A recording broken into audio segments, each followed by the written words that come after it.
Yo digo dos cositas respecto. La pregunta de prácticos en general estuvo bien, salvo algunos casos, pero en general pudieron explicar la doble energía y algunas muy bien, otros con un poco más de dificultades, pero bueno. Algo que en algunos casos también estuvo muy bien, pero en varios no tanto, fue en el punto A de los dos temas que yo les pedía elegir dos características del primer principio y argumentarlas.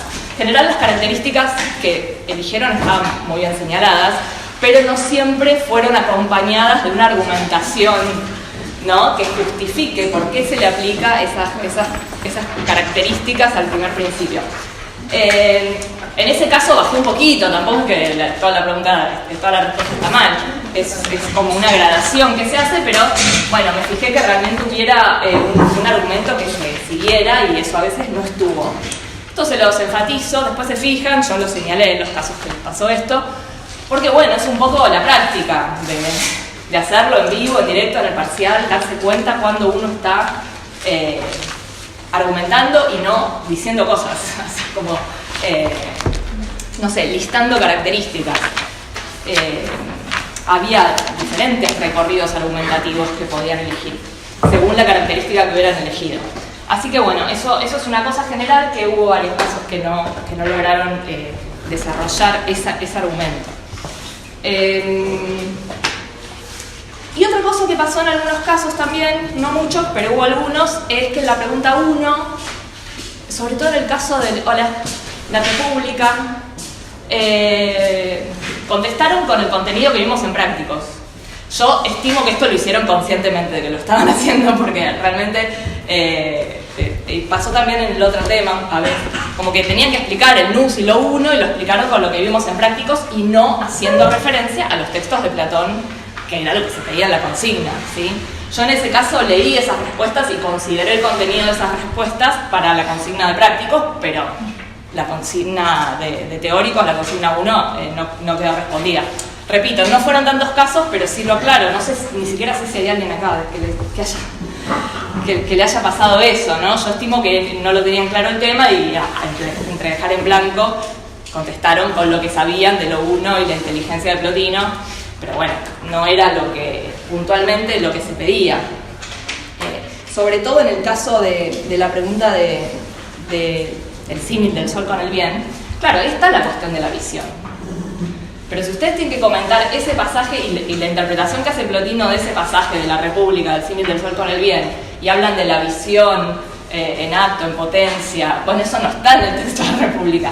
Eso Plotino lo trabaja en 5.4, lo vimos, la metáfora de la visión, pero ahí está tomando una distinción aristotélica del de ánima, que no repasamos porque tampoco hace falta, digamos, a propósito de esta instancia indeterminada. Entonces, es simplemente para que adviertan cómo, que quizás todos los que están acá lo tienen claro, pero bueno, ese tipo de cosas que se pide que respondan algo y bueno, se espera que respondan.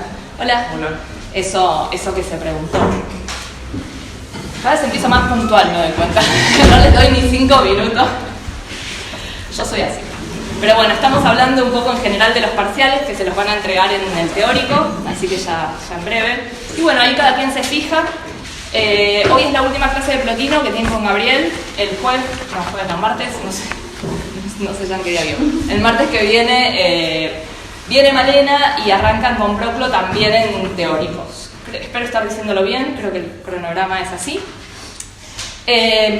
Y ya tienen que tener a la vista el segundo parcial, porque no falta tanto, ¿sí? Esa fecha no se mueve, es el 18 de junio, el segundo parcial, presencial, con una dinámica muy parecida al primer parcial, 3 preguntas, solo que cambian los temas. Va a haber una pregunta sobre los temas de Plotino de teóricos, una pregunta sobre los temas de Proclo de prácticos, que son, bueno, la clase pasada fue muy introductoria, pero ahora arrancamos, ya arrancamos, pero bueno, retomamos y vamos fuerte, digamos, con los elementos de teología. Y la tercera pregunta sobre los contenidos de Proclo de teóricos, ¿sí? Que son básicamente 3 semanas de temas. Y después del segundo parcial queda una semana más de clases, en la que vamos a tener clases, de hecho, siempre dejamos el final del último práctico y del último teórico para hacer una suerte de balance final y de cierre. Pero esa semana, además, tienen que entregar el trabajo escrito final, que es la tercera nota de esta materia, ¿sí? Ayer subí al campus, habilité en realidad una pestaña donde tienen las pautas generales. Cantidad de páginas, mínimas y máximas, van a ver que es algo muy cortito, y una serie de requisitos que les pedimos, ¿no? Que desarrollen en base a un texto de bibliografía primaria, alguna parte, algún pasaje, que usen determinada cantidad de bibliografía secundaria obligatoriamente. Y lo que vamos a hacer la semana que viene es empezarles a poner en esa misma pestaña los ejes temáticos. Porque si bien el tema lo tienen que elegir ustedes sobre qué escribir ese trabajo final, ahí sí pueden elegir sobre qué escribir, a diferencia de las consignas del parcial donde no pueden elegir sobre qué escribir, sino que tienen que responder. Acá sí pueden elegir, pero la elección no es completamente libre, sino que les damos una serie de ejes, en realidad para ayudarlos, ¿no? Para ayudarlos y guiarlos respecto de qué es lo que tienen que, sobre qué pueden escribir. Básicamente para que no quieran hacerlo sobre un tema que no vimos, cosa que ustedes dicen, bueno, ¿quién haría tal cosa? Bueno, no les puedo explicar lo que pasa eso. No, porque a mí me interesa la numerología, bueno, pero no lo digo. Entonces los ejes los van a, de hecho tienen que elegir uno de los ejes propuestos, explicitar, elegí tal eje, y después, bueno, dentro del eje general pueden seleccionar algún aspecto en particular. Ya, si quieren, lo volvemos a charlar la vez que viene, cuando ya tengan una lista de los ejes de los temas que ya dimos, y vamos a ir completando a medida que vayamos dando los temas hasta que les queden todos los ejes, ¿sí? Salvo lo que demos esa última semana, que ya no va a entrar como eje. Entonces, ¿se entiende cómo es lo que viene, digamos? Bien. ¿Alguna pregunta, duda, consulta, queja?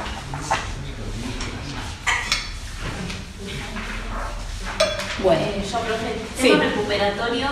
Los recuperatorios van a ser al final, todavía no tenemos las fechas, pero vos tenés que rendir el recuperatorio del primer parcial, sí, que estuviste ausente. Sí. Sí, hay varios, en 2 o 3 por lo menos. Sí, yo también. ¿Vos también? ¿Vos también? Ah, ¿no rendiste? No. Ah, pensé que habías rendido. No, y también tenía... Ah, sí, estabas la vez pasada. Sí, tenés una duda. Sí, en el parcial, el trabajo final, sí, dice hasta el 25 de junio. ¿Se puede entregar antes? Sí, pero no ahora. No, sí. Faltan sí. los ejes. Les vamos a habilitar un rango de días, digamos. Buenísimo. Un rango de días, sí. Y bueno, los recuperatorios van a ser esa última semana, ¿sí? O por ahí algún día de la semana siguiente. Vamos a ver, lo tenemos que terminar de definir porque tomamos en conjunto los recuperatorios del primer y del segundo parcial, entonces tienen que estar las notas del segundo parcial para tomar los recuperatorios. Ya les vamos a dar precisiones. Lo tenemos que charlar un poquito entre nosotros y ya les damos precisión. Pero bueno, vayan estudiando porque los que no rindieron el primer parcial y lo quieren retirar el recuperatorio tienen toda la evaluación junta. Lo cual no es para nada recomendable, pero bueno, si se dio así, se dio así, y tienen que ir como estudiando, eso, estudiando. Bueno. El trabajo práctico se entrega por campus también. Sí, por campus, sí, porque así les devolvemos las correcciones por campus y la nota, sí, todo por campus. Bien, les había dicho que les había dicho que les iba a recomendar alguna bibliografía general, porque la vez pasada hicimos una suerte de introducción a Proclo y hablamos de esta progresión, no sé si progresión, pero bueno, estos personajes que están entre Plotino y Proclo. Básicamente nos referimos a Porfirio y a Jámblico.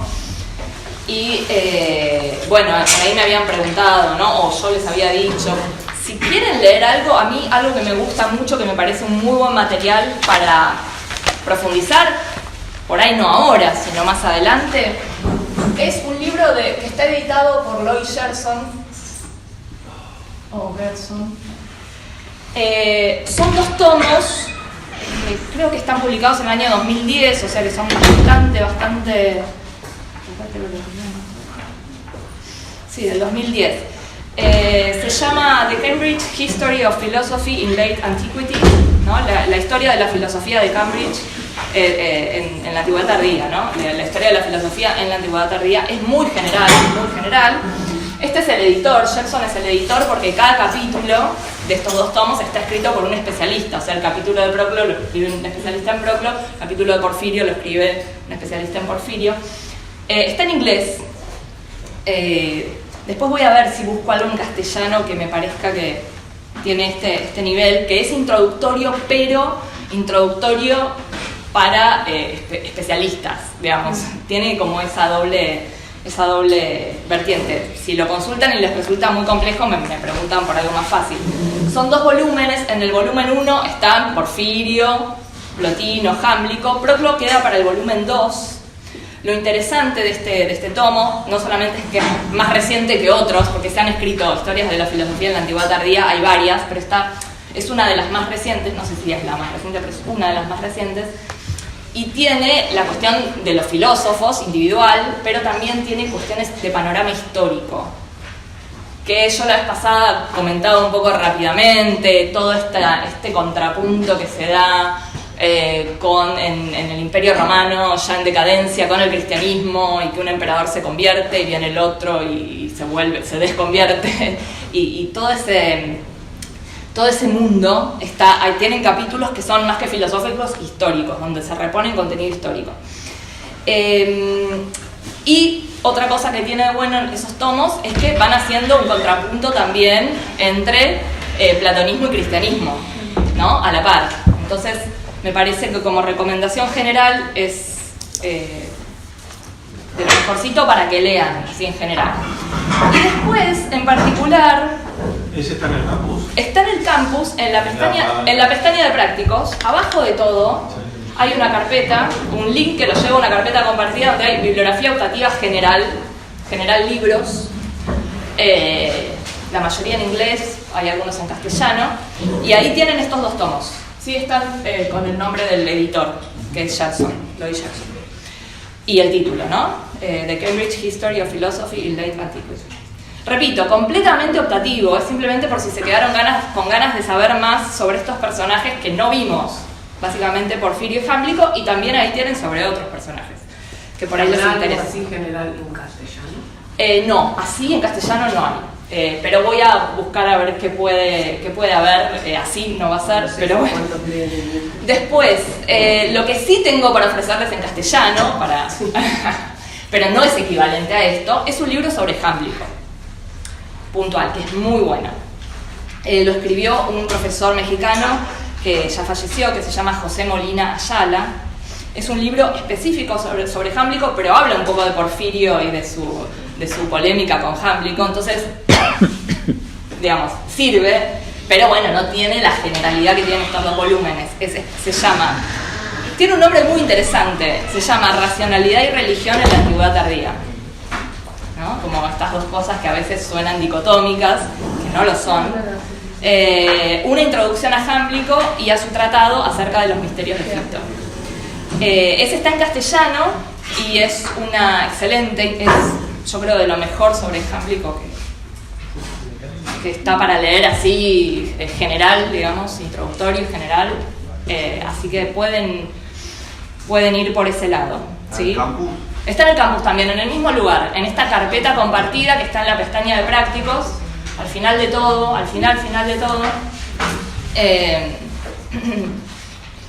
y bueno, ya está subida. Bueno, esto, las recomendaciones bibliográficas que debía de la vez pasada. ¿Alguna pregunta? Recuerden que si están buscando algún material, no lo encuentran, o yo lo mencioné y no se acuerdan, está el foro de consultas para que pregunten, porque digo, si en la semana se encuentran con que hay algo que no están encontrando, está ahí. Vamos a ver si hacemos alguna otra actividad así mini sobre Proclo, como para que escriban por el foro como la otra vez.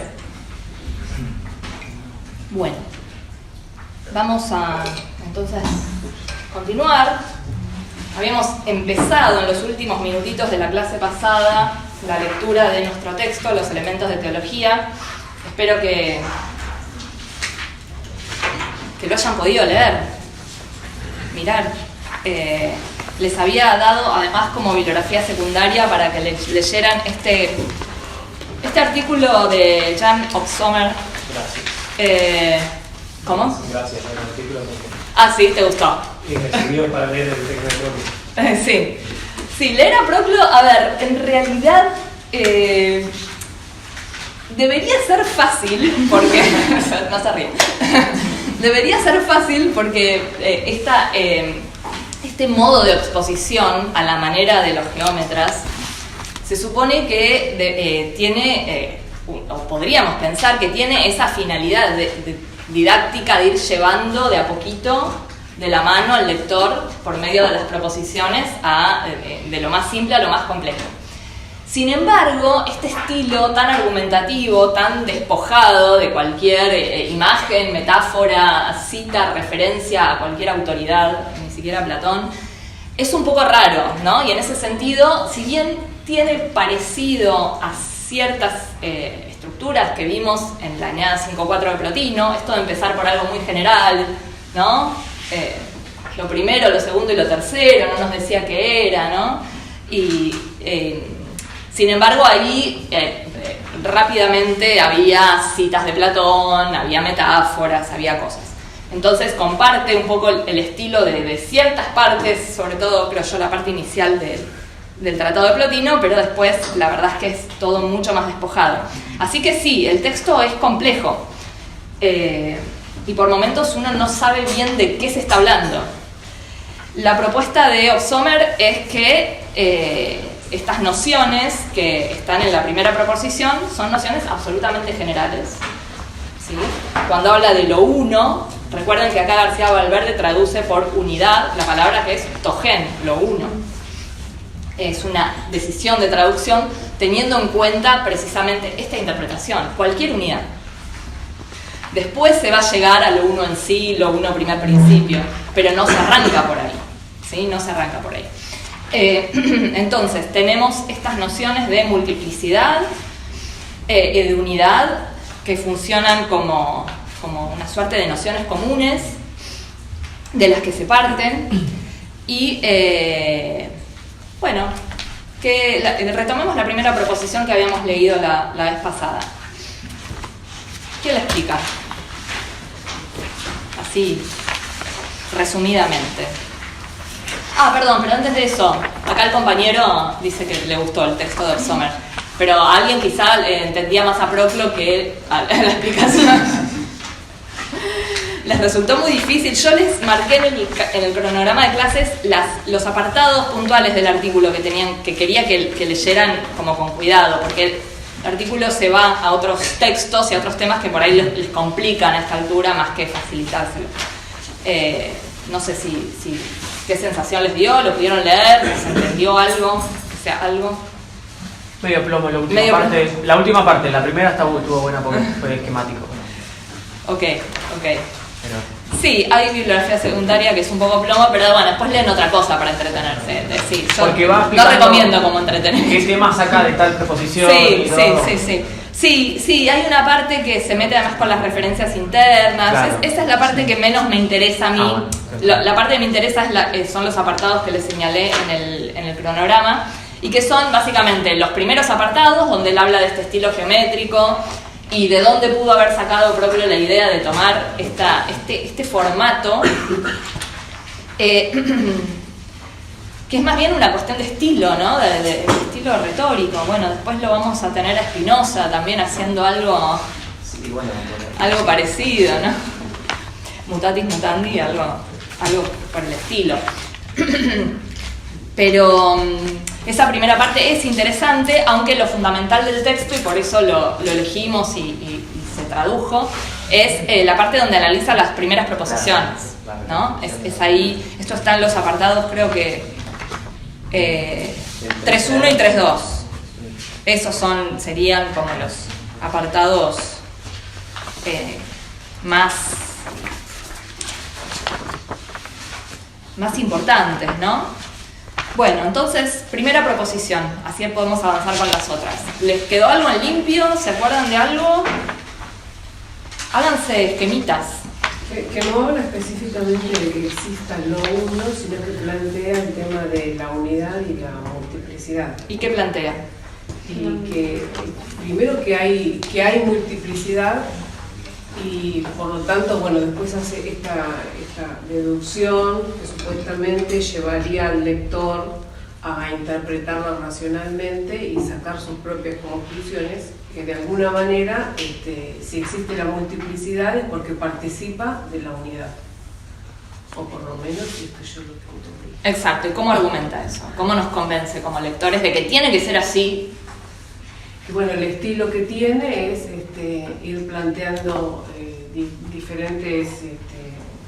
bueno, estas proposiciones, como demostrarlo por el absurdo. Claro, bien. ¿Y cómo parte la demostración por el absurdo? Que si no participaran... Claro, negando lo que se propone, claro. ¿sí? Obsómer es un término, Sí. apagogía, que es un término que deriva del griego, ¿no? Apagogé significa retracción, ¿no? Retiramiento sería, la acción de retirar. O sea, propongo algo y como modo de argumentativo lo retiro. Sería el primer momento de la reducción al absurdo, ¿no? Que es negar lo que se propuso. Suponer la negación de lo que se propuso. Entonces, ese es el... Si no participara, ¿no? Si la multiplicidad no participara de la unidad, entonces, ¿a qué llegamos? Así, en una palabra. Una regresión al infinito, ¿no? Tenemos multiplicidades compuestas de multiplicidades, compuestas de multiplicidades, compuestas de multiplicidades, y así al infinito. Y ahí, bueno, habría un montón de problemas que se podrían haber señalado, ¿no? Con esta regresión al infinito, la imposibilidad de conocimiento, pero ahí un escéptico diría, claro. Bueno, no sé, yo no creo que el conocimiento sea posible. ¿Qué tan sin supuesto sería esa primera proposición si ya partí del supuesto de que no se... De que hay conocimiento. Hay conocimiento, es un supuesto fuerte que no todo el mundo está dispuesto a aceptar, ¿no? Un conocimiento último, seguro, indubitable. Hoy por hoy ni hablar, como, no, lo que hay, bueno, son opiniones y cada cual opina lo que quiere y nunca llegamos a tener certezas. Entonces, ¿hay conocimiento certero? Ese argumento hubiera sido menos fuerte, porque habría todo un universo de personas que podrían no aceptárselo. ¿Cuál es el argumento central que está ahí medio escondidito? De cuál es el problema de tener una totalidad, una multiplicidad, que es una totalidad compuesta de partes, que a su vez son multiplicidades, y cada una de esas partes entonces es una totalidad compuesta de multiplicidad, y así al infinito. ¿Cuál es el problema? Que el todo tiene que ser mayor que las partes, ¿no? El todo es mayor que las partes. Y eso... Si chocaba contra... Claro, eso, fíjense que es algo que cualquiera debería estar dispuesto a aceptarle, por la definición de todo y parte, porque un todo que sea igual a sus partes es contraintuitivo respecto de esta noción común que tenemos de todo y parte. El todo es un compuesto de partes, por lo tanto abarca diferentes partes, tanto es mayor de esas partes que abarca. Es un poco sentido común. Y esto es importante porque, que lo dice Obsómer, en estas primeras proposiciones no solamente hay estas nociones comunes, serían conceptos, ¿no? Unidad, multiplicidad, todo, parte, sino también que vienen aparejado con estas nociones comunes o generales.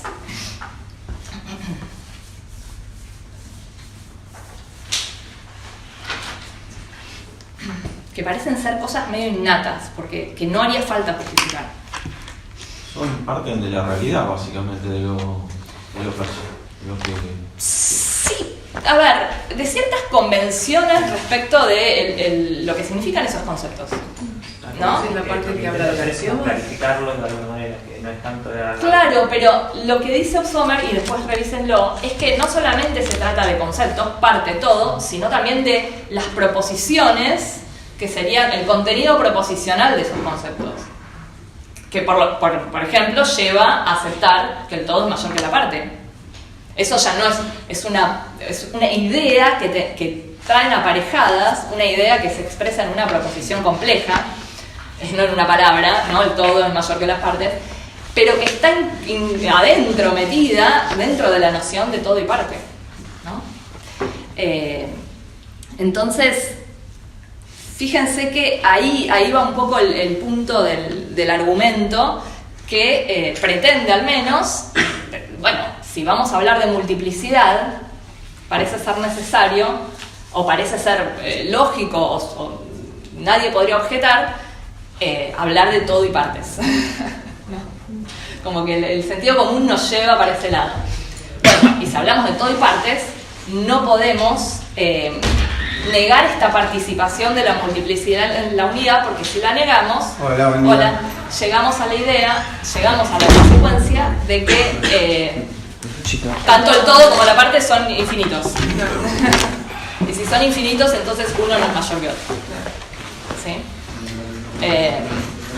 Ese sería, digamos, el argumento de fondo que está detrás de esa argumentación. Después, bueno, la argumentación es sofisticada, más sofisticada que esto que acabamos de resumir, pero bueno, ya un poco la desplegamos la vez pasada. Yo les recomiendo que lean a Proclo con lápiz y papel al lado. Lápiz y papel al lado y vayan haciendo esquemitas, ¿sí? Resúmenes. Después miren esos resúmenes y intenten como hilarlos. Hay que hacer como un trabajo bien de hormiguita, porque si uno lee como si estuviera leyendo un cuentito o una novela, es como que se pierde, ¿no? Porque no hay ningún tipo de cosa narrativa y nada de donde agarrarse. Así que, y entiendo que a muchos este estilo no los convoque. Pero bueno, un poco la importancia de leer este texto y también de 5.4 es que la próxima vez que escuchen que en la antigüedad tardía o que los filósofos neoplatónicos son místicos, que buscan unirse a lo divino y que dejan de lado la razón y la racionalidad y que digan, pero los elementos de teología de Proclo no son eso. Y un poco contraponer con la lectura de los propios textos contraponernos a este discurso que a veces se generaliza y no tiene base empírica, por decirlo así, ¿sí? Porque en los textos tenemos otras cosas, tenemos desarrollo argumentativo mucho, lo vimos, que en Plotino también estaba, en Proclo mucho más, ¿sí? Mucho más. Bueno, ¿alguna pregunta que quieran hacer de esta primera proposición? No la vamos a releer porque ya la leímos la vez pasada y quiero que avancemos, pero vamos a ver que está retomada. Las proposiciones siguientes van a retomar esta primera proposición, algunas de ellas. ¿Estamos bien? Sí. Anótense preguntas también cuando leen, para discutir, o las pueden hacer por el campus o las discutimos acá, pero eso también ayuda. Esta parte no la entiendo. Bueno, vamos con la segunda proposición.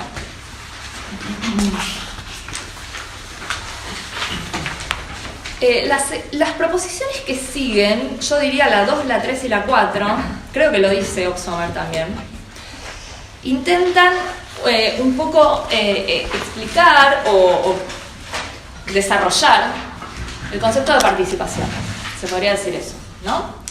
La participación en la proposición 1, uno podría decir, bueno, pero ahí estamos aceptando que hay participación.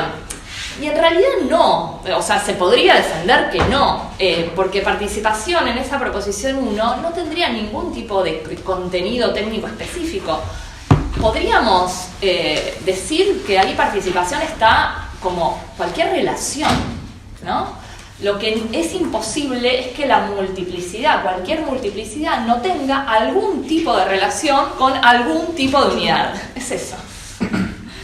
Incluso para nombrarla como la multiplicidad en singular, ahí ya hay una relación, aunque sea terminológica, lingüística, con la unidad.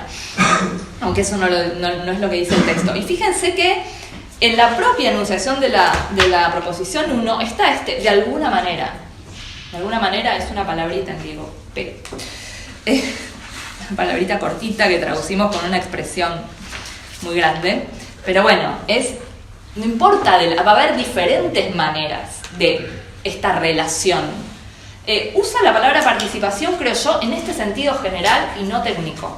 Ahora, en las proposiciones que sigue va a empezar a mostrar determinadas nociones o ideas que están relacionadas, ideas pero en ningún sentido no técnico, que están relacionadas con este concepto de participación.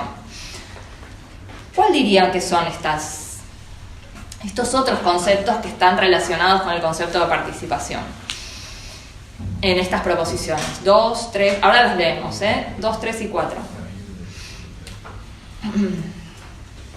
Devenir. La idea de devenir o de llegar a ser o de generarse, son dos traducciones de una misma palabra. Sí, eso aparece un poquito en la proposición 2, pero es el núcleo de la proposición 3. O sea, participar es devenir o llegar a ser. Bien. ¿Qué otra? Ser algo. Ser algo, sí, ser algo, pero llegar a ser algo. Ahí vamos a ver ser y llegar a ser, que no serían... Pero bueno, el ser está un poco ahí metido. Lo que llega a ser distinto. Distinto.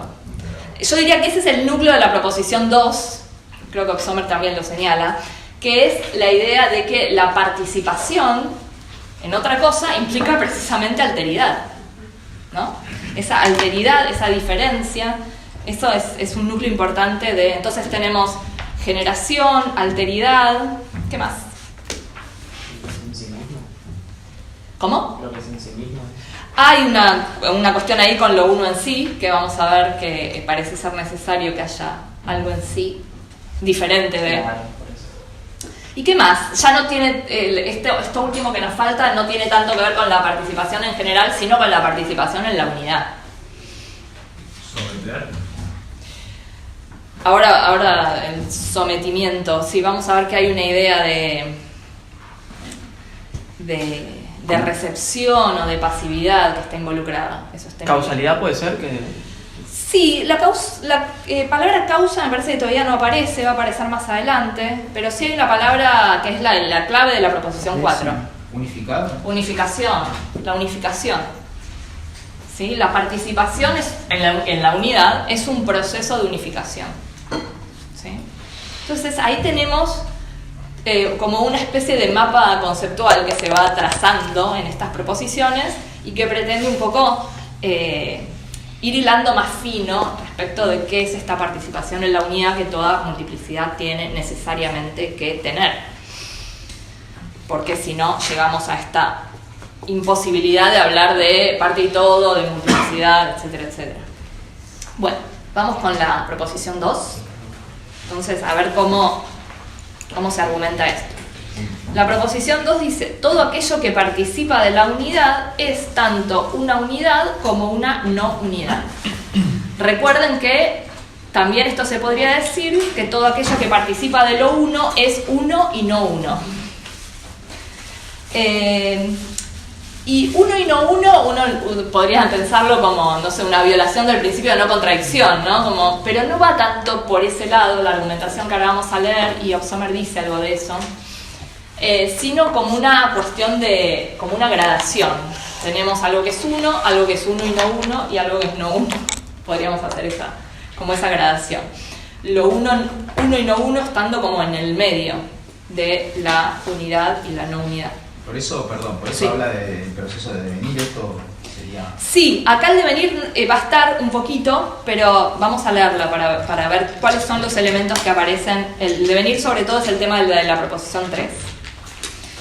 Vamos a ver con esta proposición 2. Pero sí, por supuesto, para que algo devenga uno tiene que ser no uno, porque si no, no deviene uno, es uno, ¿no? Y ahí viene la diferencia entre ser y devenir, que uno podría decir, bueno, es platónica, sí, pero acá no está echando mano de la distinción platónica, sino también de una idea que tenemos respecto de qué implica llegar a ser algo. No ser eso que se llega a ser, porque si no, no hablaríamos de llegar a ser. Que Platón también usa ese vocabulario porque está un poco, son cosas que tenemos en nuestro uso del lenguaje, digamos. ¿Podríamos usar mentalmente al menos Sí. uno y multiplicidad en vez de no uno? Como, No. ¿Por qué No, yo diría que acá, ¿dónde estaría ¿qué cambiarían por la palabra multiplicidad? En esta proposición 2. ¿Qué pondrían en lugar de multiplicidad? Algo distinto de la unidad misma. Pero en la formulación dice, todo aquello que participa de la unidad es tanto unidad como no unidad. Y acá el compañero propone cambiar no unidad por multiplicidad. Es tanto unidad como multiplicidad. Pero yo creo que hay otro momento de esta enunciación de la proposición 2 que se podría cambiar por multiplicidad, si quisiéramos hacer eso. Yo me dejaría llevar por propio, ya que, más que... Cuando menciona aquello. Todo aquello que participa de la unidad. O sea, ¿por qué podemos hacer esta enroque? Por la proposición 1. Toda multiplicidad participa necesariamente de la unidad. Entonces, todo aquello que participa de la unidad, que va a ser una multiplicidad, es 1 y no 1. Okay. ¿Sí? No, ¿qué significa acá no 1? Lo que decíamos antes. La La alteridad. ¿Sí? Alteridad. Pero si antes dijo multiplicidad, ¿por qué ahora no tendría sentido decir multiplicidad? Dice multiplicidad, o sea, podríamos pensar que dice, no, de hecho no lo dice, así que bueno, no lo dice. Podríamos pensar que si queremos poner acá el concepto de multiplicidad, lo tendríamos que poner al principio. Toda multiplicidad es tanto unidad como no unidad, es decir, algo diferente de la unidad. Ahí lo tendríamos que poner, y no en no unidad. Pienso yo, estamos haciendo un juego a partir de la pregunta que me hizo acá el compañero. Igual... no sé si conviene hacer estas cosas. No, pero igual está bien pensado, porque si ya demostró, no sé si demostró, pero digamos, si ya mostró que todo hay, en la multiplicidad participa de alguna manera de la unidad, entonces, si tenés multiplicidad de unidad, todo aquello que no sea unidad va a ser una multiplicidad y toda multiplicidad participa de la unidad. Sí. Los títulos no son originales. No son títulos, esto es importante, no son títulos. Pero tampoco no es original. ¿Cómo? ¿A qué te refieres? O sea, una cosa es esta que dice unidad, multiplicidad, que está entre corchetes. Eso es un subtítulo. Eso es un subtítulo. Eso está agregado. Lo otro no son subtítulos. ¿Qué son? Son las proposiciones. Recuerdan que lo vimos la vez pasada. Esto es importante, no son los títulos, es la proposición. Vimos la vez pasada que los elementos de teología de Proclo, lo recuerdo, es importante respecto a la estructura del trabajo. Si alguien le pone título a eso, bajo puntos en el parcial. Así que ténganlo claro. Las proposición se dice en un sentido general de cada una de estas cosas enumeradas, ¿no? De las 211 son proposiciones. Pero internamente tienen una estructura. Lo primero es lo que se llama en sentido más estricto proposición. Se habla de prótesis. Creo que es el término. Después vendría la demostración. Claro, pero entonces yo me pregunto por qué. También ahora, teorema le ponen algo. ¿Por qué ahora digamos, lo llama todo aquello y en 1 lo llama multiplicidad y en 5 de nuevo? O sea. ¿Quieren cambiarle el texto a Proclo? Háganlo. No. Porque el centro de esta proposición 2 es el concepto de participación y ya no el de multiplicidad. Es una interpretación que hago para explicar, ¿no? Ahora pone el foco en participación. Fíjense que la palabra participación aparece en la proposición 2 y en la proposición 3. Bueno, vamos a leer. Entonces, número 2, esa oración no es el título, es la proposición, algunos hablan de teorema, después viene la demostración. Y al final, lo que tienen al final del párrafo es, cuando dice en consecuencia, ¿no? Es la repetición, es la conclusión, que es la repetición de la proposición. Este es el estilo geométrico que está adoptando Proclo. Porque si aceptamos que no es una unidad en sí mismo, ¿no? ¿Qué cosa no es una unidad en sí mismo? Lo que participa de la unidad. Lo que participa de la unidad. Entonces, vamos a ir armando el esquemita argumentativo. Tenemos lo que participa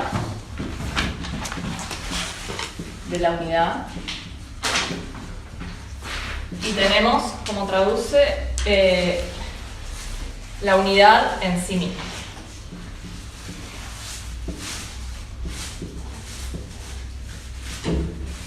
Auto N. ¿Sí? Acá bien auto. La unidad, lo uno en sí. Y ahora entre paréntesis tiene la explicación. en razón de que participa de la unidad en cuanto es algo distinto, algo otro de la unidad misma. ¿Sí? Acá lo que hay es una alteridad. Ya estaría como dando una idea de lo que es participar, de siempre ser algo otro de, claro, de se participa. Exacto. Es el primer punto para llenar de contenido, que es esta participación que se postuló en la proposición 1 como la relación necesaria que tiene que haber entre cualquier multiplicidad y algún tipo de unidad. ¿Sí? Entonces, lo primero que tiene que haber es esta distancia, esta diferencia. Entonces, si aceptamos que no es una unidad, un uno en sí, porque es algo distinto y por eso participa, entonces ha recibido la unidad por participación y está sujeto al proceso de devenir uno. Acá aparece el devenir.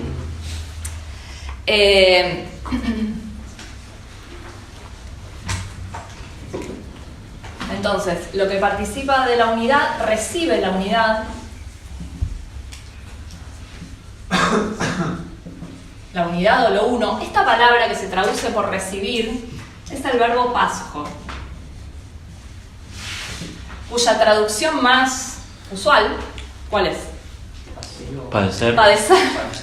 Padece la unidad sería una traducción súper literal. Acá, bueno, justifica esta traducción en una nota, García Valverde, no está mal, recibe la unidad porque padece la unidad. La unidad es algo que le pasa, ¿sí? A lo que participa de la unidad es algo que le pasa, y entonces, como resultado de recibir la unidad, deviene, llega a ser unidad. Y acá deviene es igno. Pongo los verbos para los que saben griego. Devenir, llegar a ser. Bueno, ese tipo de traducciones. Sí. Hay como movimiento, entonces sería como, bueno, está lo que lo que participa de la unidad en sí, y cuando participa deviene. Sí. Vamos a ver que igual la mecánica de la participación, cuando se aplique a algo concreto, se va a aplicar a la dinámica entre realidades eternas. Claro. Entonces ahí no hay un momento en el que no se participe, ¿se entiende? Eso es importante, porque nosotros vamos a hablar después de lo uno, de la relación con las génadas, etc. Y ahí no es que hay un momento en el que no se participa. Siempre todo está participando. ¿Sí? Pero esta alteridad que supone la noción de participación hace que esto que participa no sea la unidad, sino que llegue a ser la unidad. La unidad sea algo que precisamente recibe. Esto ya ahora cuando avancemos va a quedar más claro, me parece. Sí, Florencia, querías decir algo. Sí, es que, digamos, él todavía en este momento no especifica de qué está hablando, o sea, está en abstracto, no es como... A ver, es una interpretación del texto. La otra interpretación es que esta unidad en sí ya es lo uno, primer principio, y esto es todo lo demás, claro, el resto del mundo, ¿no? Como todo lo demás. Esa es la interpretación que ya llena de contenido metafísico, por decirlo así, estas primeras proposiciones. Un poco lo mismo que decíamos con Plotino, con esa primera oración de 5-4, estamos un poco haciendo ese paralelo, y las dos son posibles, y en realidad las dos están en juego, pero está esta idea, que es la que tienen en la bibliografía de Ossomer, en el artículo S, que es que esto se puede leer sin aceptar que hay un uno primer principio. Todavía no llegamos ahí, va a llegar en un rato, ahora, en media hora estamos hablando de eso. Pero no parte de ahí, no es el punto de partida, sino el punto de llegada de estas primeras proposiciones. ¿Sí? Bien, entonces tenemos alteridad, este padecimiento y este devenir como ideas que están rondando a la noción de participación.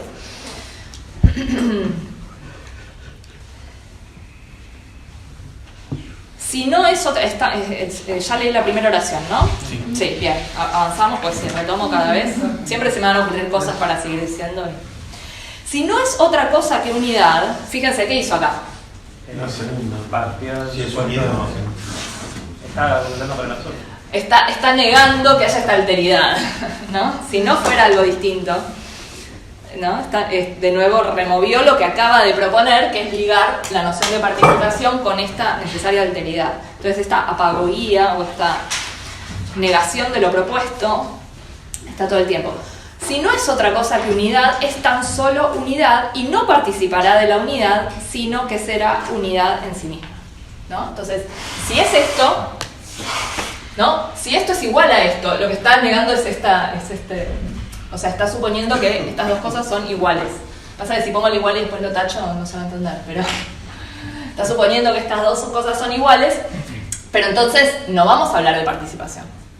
No tiene sentido hablar de participación, de que participan de la unidad las cosas que ya son unidad, ¿sí? Si ya es unidad y punto, no necesita participar de la unidad. Básicamente eso es lo que niega en este caso. Tampoco habría alteridad, por lo cual podríamos empezar a decir que para él participación y alteridad, creo que lo decía el compañero, algo similar, son equivalentes. Se implican necesariamente. Claro. Se implican necesariamente. Sí, fíjense que acá hay una estructura argumentativa de reducción al absurdo, pero también está esto que Sommer llama lógica asociativa, por medio de la cual Proclo intenta ir enlazando ideas o conceptos o nociones, ¿sí? Para irnos llevando. Claro, que si no quiere cargar de contenido metafísico, tiene que asociar a ideas que son comunes, que cualquiera aceptaría, decir, bueno, si hay participación es porque, bueno, en términos generales hay algo, otra cosa que no es ese algo. Que no es ese algo, claro. Entonces, me tenés que aceptar. Y hay que aceptar, sí, si no, no hablamos de participación. No, y piensen, yo insisto en esto, me parece como que porque participación no es una palabra que nosotros usemos tanto, siempre lo usamos en las clases de filosofía antigua con Platón. Pero piensen en relación. Si no hay alteridad, no hay relación. Si hay solo una cosa, no tiene relación con nada, eso. Entonces, digo porque la palabra relación nos suena a nosotros mucho más vacía de contenido que la palabra participación. Proclo usa la palabra participación, pero quizá porque en griego es mucho más común, pues es cierto que la tenemos nosotros muy asociada al sentido platónico, técnico, pero pues es una palabra que aparece con sentido no técnico, mucho más amplio, vago, general, pero la traducción participación en castellano para nosotros no nos suena algo muy general, me parece. No sé, quizás sí. Yo por ahí, porque cuando estoy en Puan empiezo a usar las palabras como... porque sí usamos la palabra participación en un sentido, pero bueno, si no piensan en relación que genera. Entonces, esto que participa de la unidad no puede ser la unidad en sí misma, tiene que haber esta alteridad. Por el contrario, si es algo distinto de la unidad, de nuevo se insiste en esta diferencia o distinción, por eso precisamente es no unidad y no es aquello que por sí mismo es unidad. O sea, esta diferencia respecto de la unidad en sí hace que lo que participa de la unidad sea no unidad. Es no unidad. ¿No? ¿Por qué? Por esta alteridad. Por esta diferencia respecto de la unidad en sí. Pero es unidad en tanto recibe la unidad y deviene unidad. Y así se argumenta la proposición, básicamente, ¿no? Que lo que participa es y no es uno. No es porque es diferente de la unidad en sí de la cual participa. Si no, no hablaríamos de participación. Pero es unidad porque precisamente la participación implica devenir unidad y recibir unidad. ¿Se va entendiendo? Bien. Como su ser unidad, estoy ahí, ¿no? Sí. Como su ser unidad va juntamente con el hecho de participar de la unidad, o sea, es unidad en tanto participa de la unidad y no es unidad en sí misma, y por ello no es unidad en sí misma, lo dice. Y por ello no es unidad en sí misma, es pues unidad y no unidad, es uno y no uno. Y ello porque es distinto de la unidad. En cuanto ha excedido la unidad, es no unidad. En cambio, ha recibido la unidad, en cuanto ha recibido la unidad, es unidad. ¿No? En cuanto recibe la unidad, es unidad. ese recibir de nuevo es padecer. Y esto de que excede la unidad, en el sentido de que es algo otro que ser lo uno. A mí esta parte de que excede la unidad, el verbo que usa significa eso, exceder, suena un poco raro, pero yo creo que porque está intentando usar este vocabulario bien general. ¿Se acuerdan cuando Plotino decía del primer principio que no era algo y además uno? Sí. Bueno, acá está la contracara. Esto que participa de la unidad es algo que además es uno. Entonces tenemos ese excedente respecto de la unidad, ¿no? Es como una añadidura. Es como una añadidura, no es solo unidad es esto de lo que participa. Si esto participa es diferente y por lo tanto no es solo esa unidad, sino que tiene como este añadido. Y en ese sentido es no unidad. ¿Sí? Entonces yo puse, ¿es unidad por participar de lo uno y es no unidad al ser otro de lo uno? Sí. Okay. Otro de lo uno en sí. Este en sí es importante. Sí. Este en sí es importante porque está el autor ahí, que por algo lo pone, propio.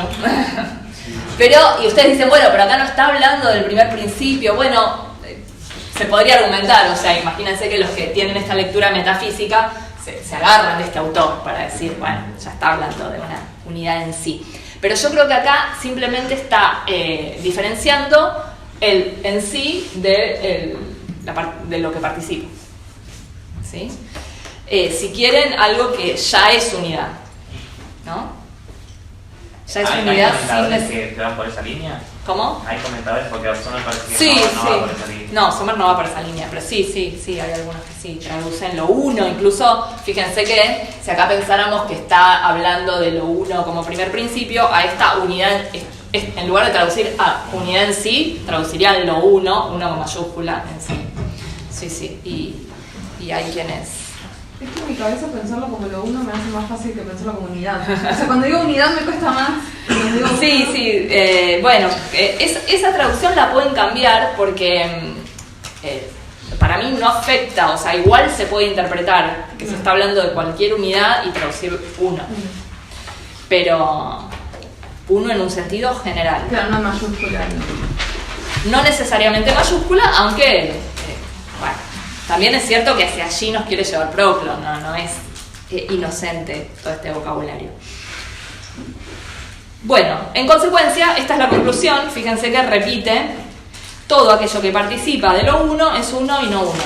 Cambio la traducción a propósito, entre unidad y uno, para que vean que es realmente otra posibilidad de traducción.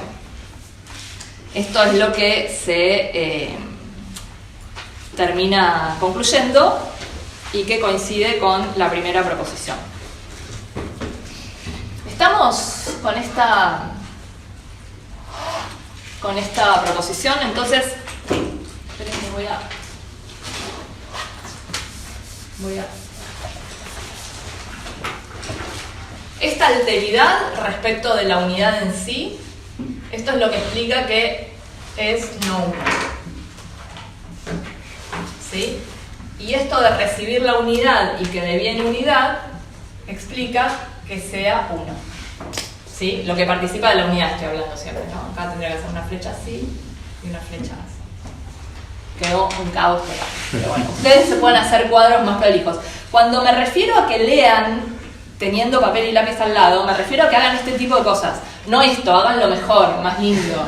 Pero ayuda muchísimo a ir siguiendo el texto, porque si uno lo lee así en el aire, bueno, por ahí tienen mucho poder de concentración y se van representando bien las cosas, pero a mí me sirve al menos, y por eso quizá a ustedes también, irlo escribiendo al lado, resumiendo, ¿no? Pero en forma de cuadrito creo que va bastante bien.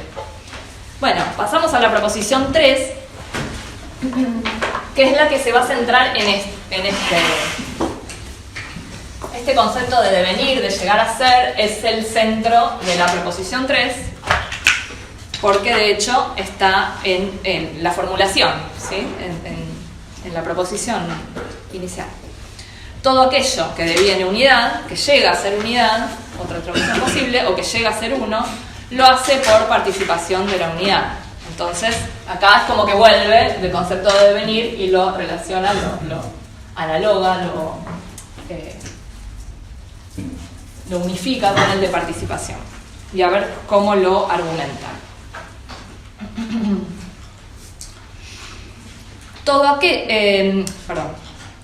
En sí mismo es efectivamente no unidad.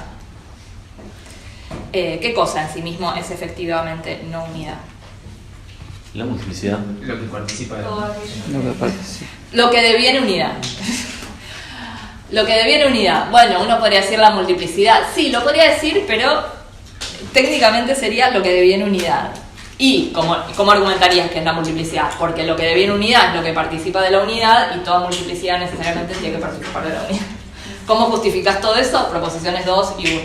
Entonces ahí podés justificar un enroque entre lo que deviene unidad y lo múltiple. Bien.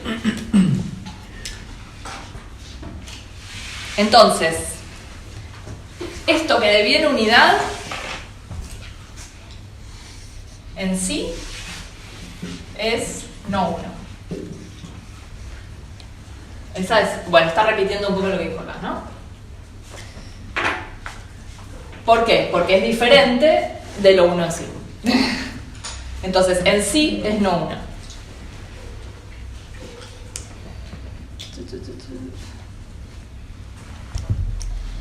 En sí mismo es efectivamente no unidad, pero en cuanto ha recibido el participar de la unidad, es unidad. Entonces, en sí se contrapone a recibir, participar de la unidad, entonces es uno. Es uno. Acá está como repitiendo un poco lo que había establecido en la proposición anterior. Entonces, lo que hace es relacionar la noción de devenir con ser uno y ser no uno y ser uno. Yo lo que siempre, cuando leo estas primeras proposiciones, el objeto es no haber unificado las proposiciones 2 y 3, porque un poco van de lo mismo y se podría haber hecho más compendiado en una sola proposición. Pero bueno, no se me ocurre un buen argumento por el cual son dos proposiciones separadas. Pero bueno. Sommer dice en el artículo también que sí, muchas proposiciones podrían estar divididas en dos. Sí, igual no se refiere a estas, Se refiere a proposiciones que son más extensas y que claramente ahí involucran más de una cosa. Pero sí, es cierto.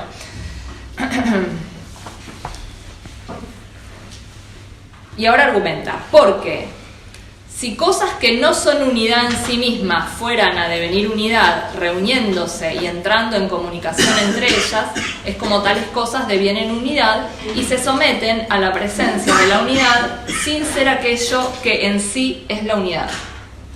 ¿Sí? Acá está explicando cómo las cosas que no son en sí misma unidad reciben la unidad y en ese sentido devienen unidad. Acá hay una parte que quizás les disuena un poco, que es reuniéndose y entrando en comunicación entre ellas. Eso es medio complejo. Me hizo acordar a la carta 2 de Platón, que dice esto de que conviven alrededor de primer principio. Que están en torno a... Están en torno. Sí. No sé si... Sí, pero no es el mismo vocabulario. Pero bueno. ¿No es relacionándose básicamente lo que quiere decir acá? Sí, relacionándose devienen unidad y se someten a la presencia de la unidad sin ser aquello que en sí es unidad. Está volviendo a enfatizar esta alteridad entre lo que es en sí unidad y lo que es en sí no unidad y por lo tanto recibe o participa de la unidad. Sí. Lo que entiendo es si habla de muchas cosas que se vuelven una, como un racimo de uva, o como si fuera una uva que es una sola, por participar de la unidad, porque dice sí, las dos cosas. Que se reúnen y se comunican entre ellas, ¿viste? Sí. Ahí también pienso que está hablando de un conjunto de cosas que están unificadas. Yo creo que en estas proposiciones hay que entenderlo en todos los sentidos. Okay. La uva que es una, pero también es algo que es una y no una, porque es uva, además de ser una, ¿no? Entonces es algo que tiene la unidad, que padece la unidad. ¿no? Es algo que además es uno. Y en ese sentido es diferente de lo que solo es uno, lo uno en sí. Ahí ya estamos pensando, sí, en un contenido más metafísico. Pero también un racimo de uvas es uno, ¿no? Entonces, y acá no está haciendo esas distinciones. Ahora lo que vamos a ver cuando avancemos es que, sobre todo en la proposición 6, es en la primera que empieza a hablar de diferencias entre las cosas unificadas. Y va a establecer ahí una distinción entre un conjunto unificado más primario que las otras cosas unificadas. Pero no está pensando en uvas o en cosas sensibles, ¿no? Está pensando bien en el extremo de la jerarquía ontológica, ¿no? Así que es bien, fíjate que es súper vago, pero porque está pensando en cualquier cosa que pensemos, pero no solamente sensible, sino también inteligible. Todo eso son cosas unificadas. Claro, como con esos sentidos como de unidad, ¿no? De la inmanente y la trascendente, ¿no? Sí, sí. Como Vamos que a... es, Sí. Lo anticipo un poco, pero en Proclo va a quedar mucho más claro que hay una unidad trascendente, completamente trascendente, mucho más enfatizada esa trascendencia de Plotino, porque va a haber unidades, que son las génadas, que son derivadas de esa unidad trascendente, y ellas van a ser las unidades de las que participen lo que participan. Esto lo dejé para la vez que viene, porque no quería abrumarlos hoy con eso, pero lo anticipo, va a haber una distinción entre lo uno imparticipable y las unidades participables, que son de las que participan lo imparticipable. Y esas son las génadas, que es como una novedad de Proclo respecto de Plotino, porque en Plotino no hay tal cosa, ¿no? Y tenemos un montón de vocabulario, lo uno, potencia de todo, lo uno, dando de sí, ¿no?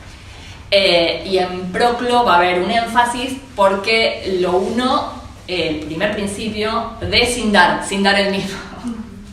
Entonces va a tener como sus daciones van a estar ahí en el nivel de las génadas.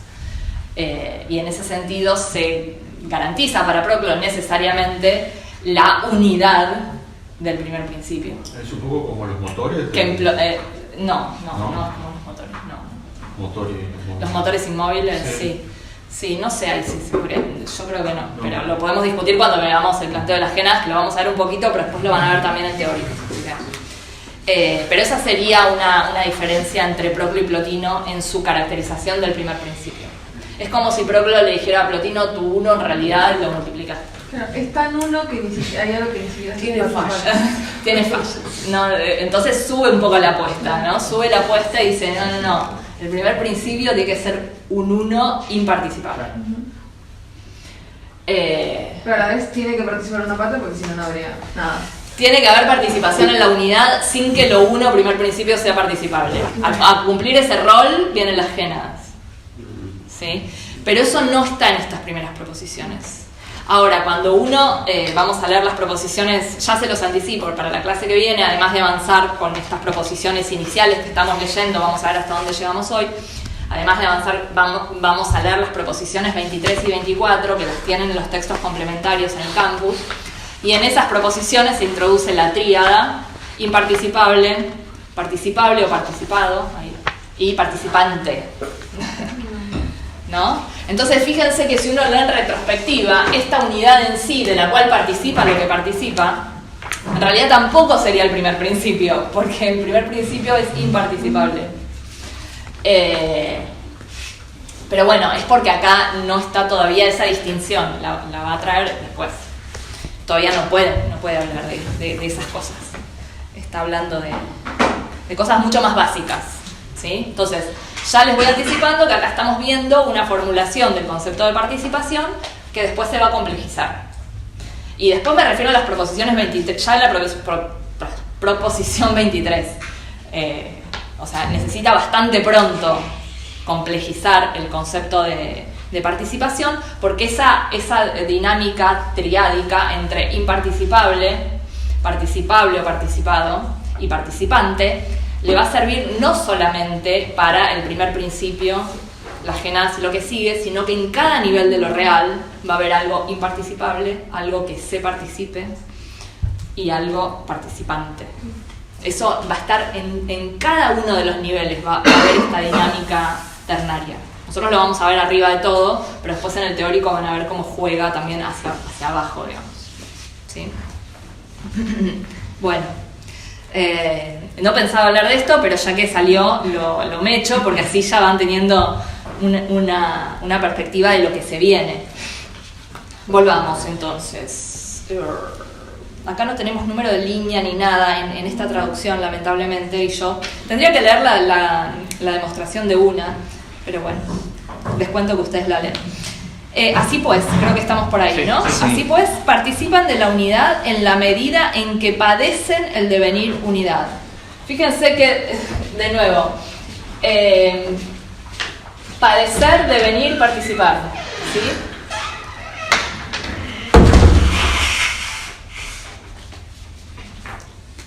Ahí sí traduce padecen. Sí. Bajo también. Yo acá no veo nada. Sí. Sí. Bueno, ahí tradujo pasjo por padecer. Es el mismo verbo que antes se negó a traducir por padecer y dijo recibir, pero es el mismo verbo pasjo que es padecer. Bueno. La unidad es algo que le pasa a esto no uno, a esta excedencia, ¿no? de unidad, que son todas las cosas. En cierta medida, acá es una caracterización que le cabe a todo lo participante, a todo lo que participa. Así pues, participan de la unidad en la medida en que padecen el devenir unidad. Si ya fuesen unidad, o sea, si fuesen esta unidad en sí, que ya es unidad, sin participar, no devendrían unidad, no llegarían a ser unidad, pues lo que es no deviene aquello que ya es. Acá es donde está la contraposición entre ser y devenir, pero también es una contraposición bastante de sentido común, ¿no? Si algo es X, no llega a ser X porque ya es X. Pero también hay una definición que va, me parece, dentro de ese proceso, como que no es porque está deviniendo, sino que en ningún momento va a ser la unidad en sí. Exacto, sí. En ningún momento esta alteridad se va a suprimir, digamos. Nunca se va a suprimir. Por eso cuando hay que distinguir entre ser uno en sí y ser uno en tanto devenir unidad, recibir la unidad. No es que esto es un proceso que entonces se logra cuando esto es uno, se iguala con esto. No, está perfecto lo que decís. O sea, esta alteridad siempre va a estar, es necesaria. Y piensen que no estamos hablando de procesos temporales, sino que esto es como las cosas son. Entonces, cuando dice que es uno y no uno, ese ser uno no implica una igualación con la unidad en sí. No, siempre va a estar esa alteridad. Totalmente.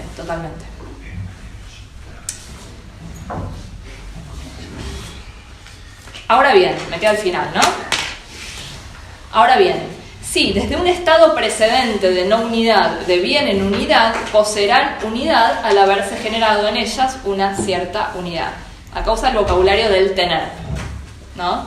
Participar en la unidad implica tener la unidad como un resultado, entre comillas, de este devenir unidad. Claro, acá se habla de estado precedente, ¿no? Pareciera algún momento de no unidad y un recibir la unidad. Es este vocabulario que mete la temporalidad necesariamente, inevitablemente, diría yo. Pero bueno, saben que esto se aplica a un... Sí, dice próteron, ¿no? Se podría ver antes, más que... Pero bueno, también es temporal. No, porque pienso en traducciones alternativas, pero la temporalidad sí parece estar. De nuevo, parece que hay algo que en sí mismo es no uno, es no unidad, y recibe la unidad, deviene unidad, y esto es lo que explica que participe en la unidad. Pero es una cierta unidad, no es lo uno en sí. Sí, una cierta unidad, o sea, cualquiera que sea el tipo de unidad, ¿sí? Porque en cada nivel la unificación se va a ir dando de determinada manera, ¿no? Y por supuesto, la causa última va a ser esta unidad primera primer principio. Pero bueno, después hay toda una gradación. Totalmente. Bueno, estamos con las proposiciones 2 y 3. Las pueden trabajar en conjunto porque como que se están siempre dando vueltas sobre los mismos conceptos. Quizás se podría decir que la 3 trabaja más el concepto de devenir y la 2 más el concepto de alteridad, por esta énfasis que hay mayor en que es no uno, pero ven que lo mismo está retomado en la proposición 3. Y vamos a la 4, donde aparece el concepto de unificación.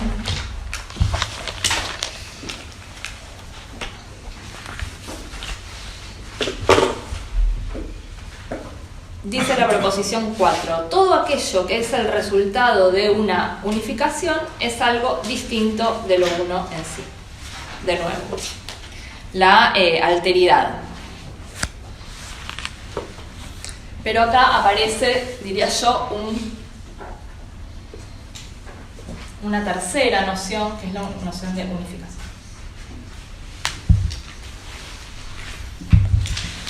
En la proposición.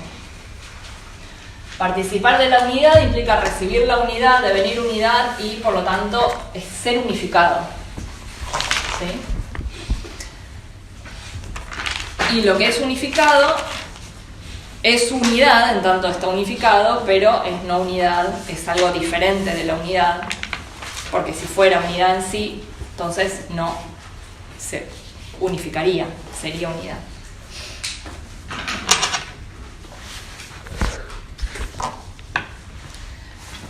Sí, en efecto, leo la demostración. Si en efecto resulta de una unificación, debe participar de algún modo de la unidad en la medida en que se le dice o se llama unificado. ¿No? Acá es interesante porque la palabra que tradujo como unificación y la palabra que ahora traduce como unificado es la misma palabra. Digamos, unificado es una traducción más literal del participio que aparece ahí. La traducción de esta cuarta proposición podría ser todo aquello que está unificado, es algo distinto de lo uno en sí, ¿no? Todo lo unificado es diferente de lo uno en sí. Esa sería el resultado de una unificación. Esa es una sobretraducción que a veces complica, porque acá, bueno, entonces el resultado, ¿qué es resultado? Da la idea de proceso, ¿no? Y la palabra resultado no está en el texto, así que pueden reformular esa proposición. Todo lo unificado es algo distinto de lo uno en sí. En efecto, si está unificado, dice, debe participar de algún modo de la unidad en la medida en que se dice que está unificado. O sea, acá está precisamente vinculando estar unificado con participar de la unidad, como si fueran sinónimos. ¿Alguien quería decir algo? No, pero cerramos la proposición. Bueno. Acá ya no va por el absurdo y empieza a... Sí. Como a ir por sí. Lo que él propone. Acá no hay una argumentación por el absurdo, no. Empieza a citar las tesis anteriores. Sí. Claro, acá fíjense que se va a remitir. Cuando tienen un número entre corchetes,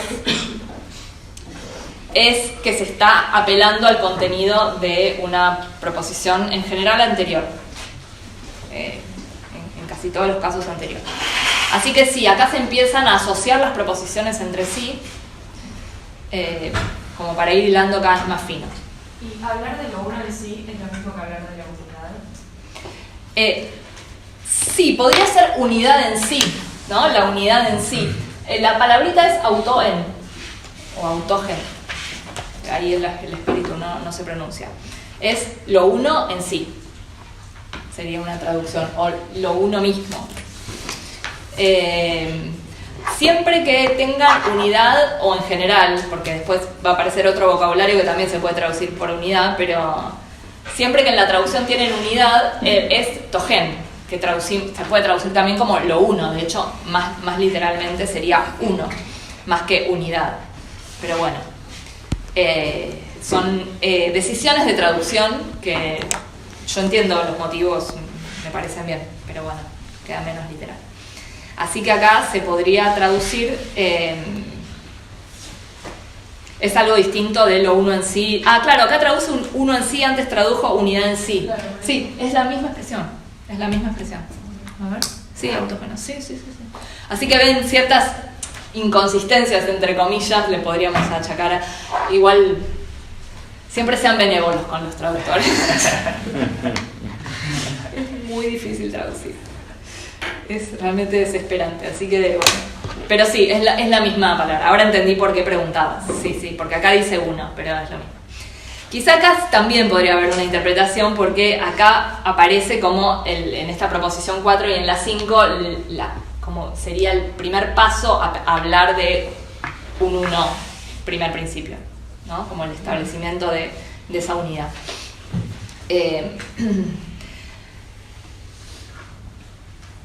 Entonces, leo desde el principio porque me perdí. Si en efecto resulta de una unificación, o si en efecto está unificado, debe participar de algún modo de la unidad en la medida en que se dice que está unificado, ¿no? Aunque se le dice unificado. Pero aquello que participa de la unidad es unidad y no unidad. Eso es lo que dijo, lo que estableció en la proposición 2 que vimos acá. Es no uno y es uno. Supóngase que también ella es unidad y no unidad. ¿Sí? ¿Quién es ella? La unidad en sí. La unidad. ¿No? Supóngase que también ella es unidad y no unidad. Entonces, la unidad que se encuentra en ella poseerá a su vez uno y otro elemento. ¿Cuál es uno y otro elemento? Ser uno y ser no. Ser uno y ser no. Perfecto. Lo pregunto porque vieron que si no nos vamos perdiendo. Entonces yo chequeo. Y así hasta el infinito. No habrá ninguna unidad en sí en la que podamos pararnos, sino que todo será unidad y no unidad. Esto es lo que no queremos. Esto es lo que no puede pasar, una regresión infinita. No tenemos cosas unificadas, ¿no? Tenemos algo unificado que participa de una unidad, ¿no?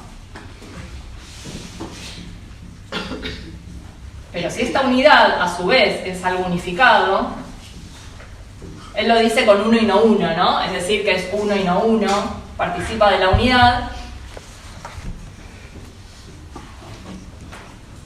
Pero si esta unidad, a su vez, es algo unificado, bueno, ya se entendió, ¿no? Que es uno y no uno, es por participación en otra unidad y así al infinito.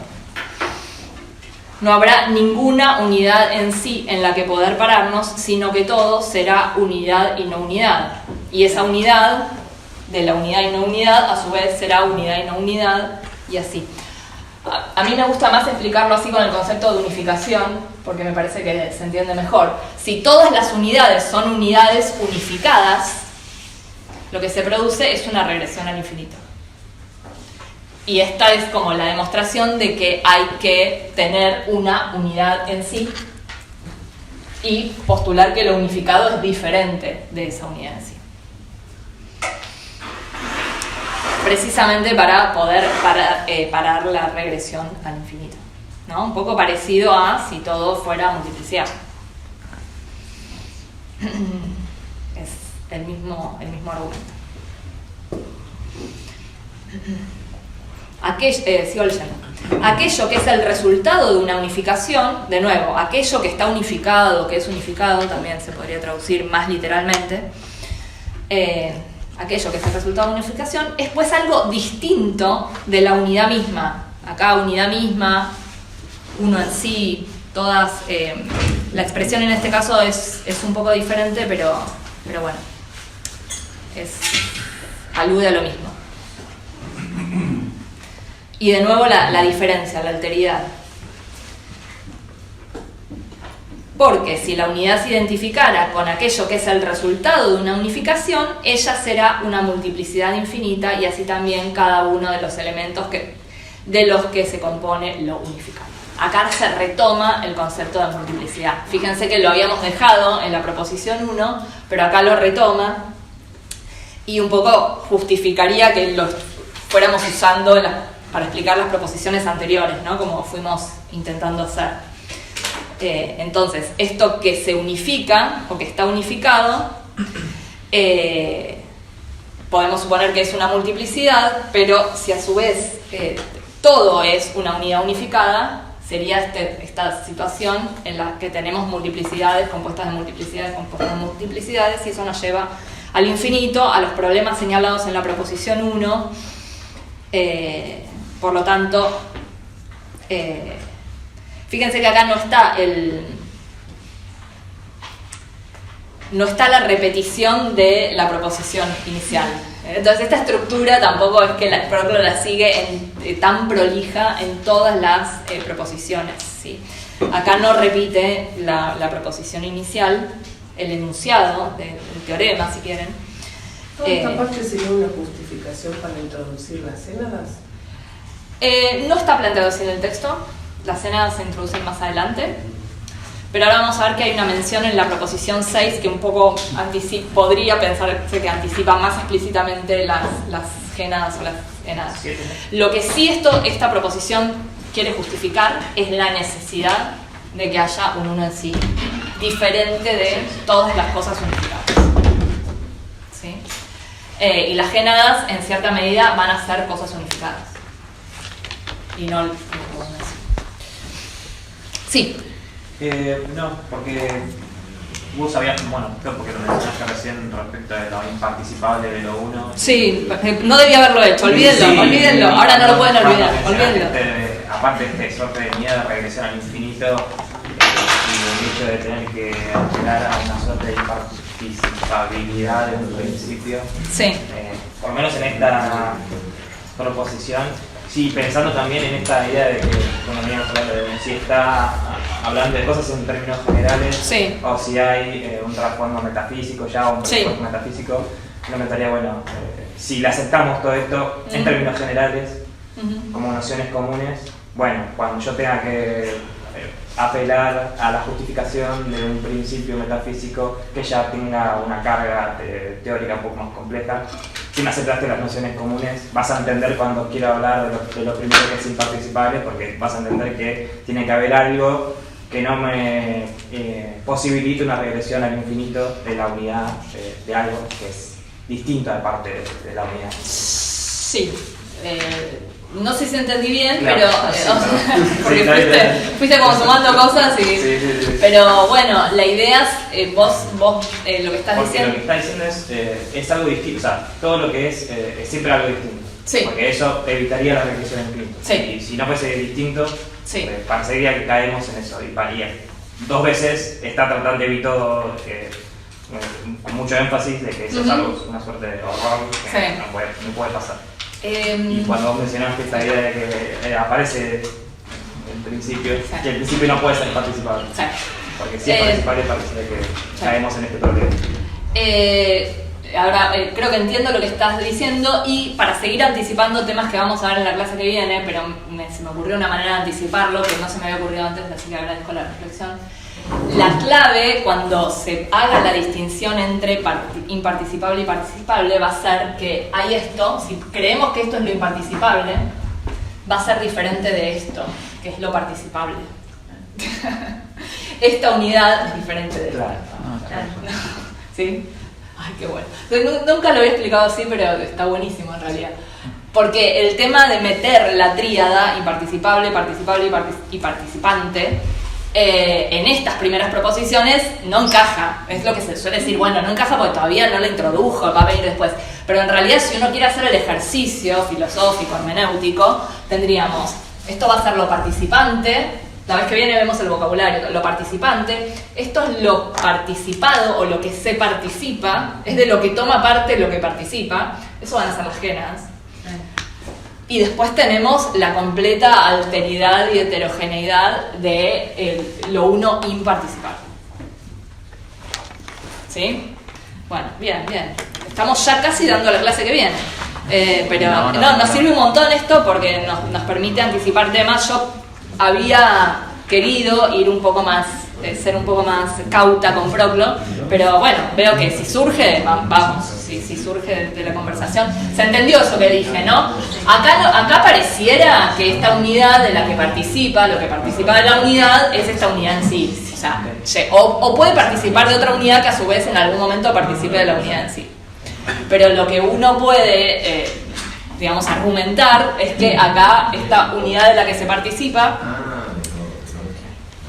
va a ser diferente de esta unidad imparticipable. Porque está remarcado en la proposición, que es algo distinto de lo que es en sí. O sea, hay una unificación que siempre debería ser algo de... Claro, pero uno puede pensar que la unificación es la participación. Claro, es eso. Cuando dijiste, bueno, hay una unidad y hay otra unidad, está bien, ahí se me... O sea, lo unificado es lo que participa, pero se unifica por participar de la unidad, ¿no?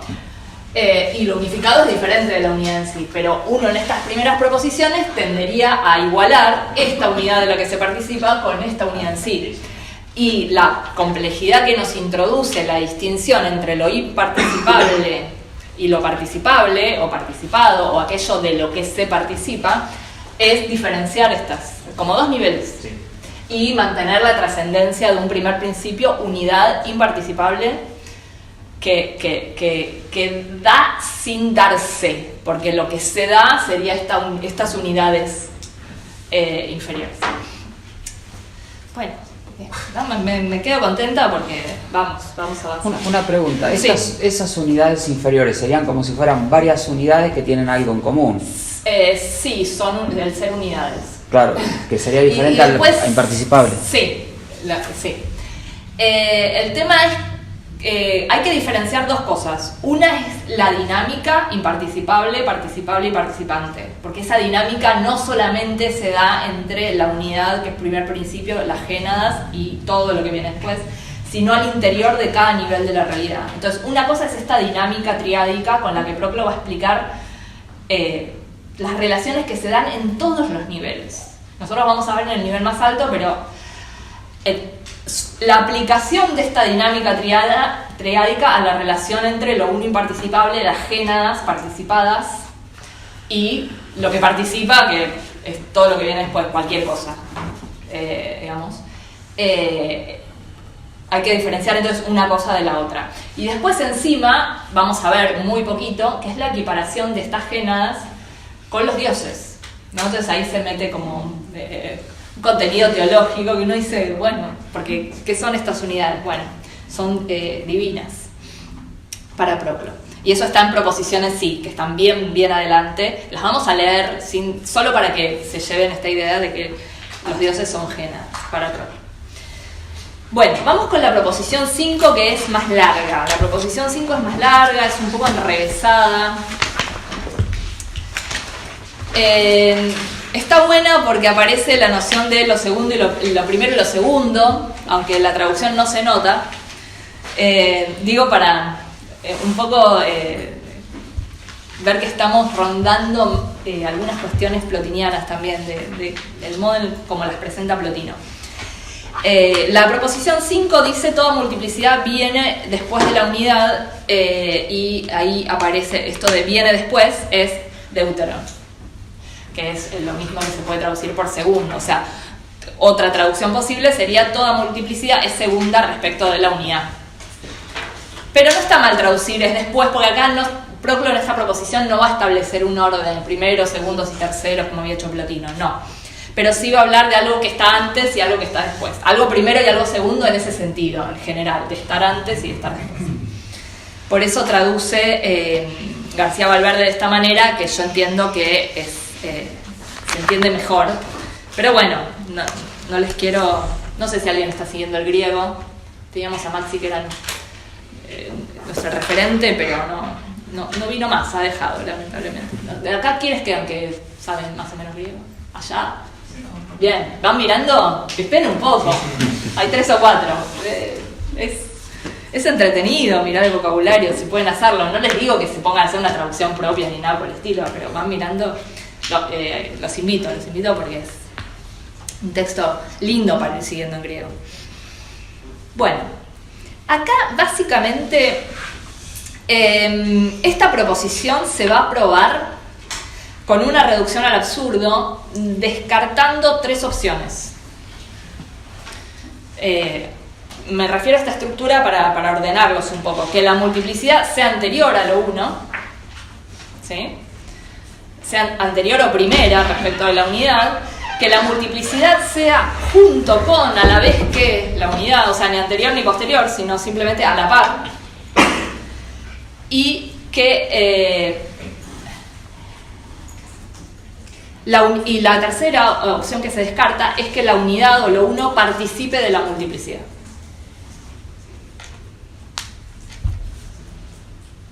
O sea, que la participación sea una suerte de relación simétrica. Podríamos decir que lo múltiple participe de lo 1, pero que también lo 1 participe de lo múltiple, que se dé una suerte de ida y vuelta. Se descartan estas 3 opciones y por lo tanto se concluye la cuarta opción, que sería la única posible, que es que la multiplicidad sea posterior, es decir, segunda a la unidad, y por lo tanto que la unidad sea primera respecto de la multiplicidad. ¿Se entendieron las 3 opciones?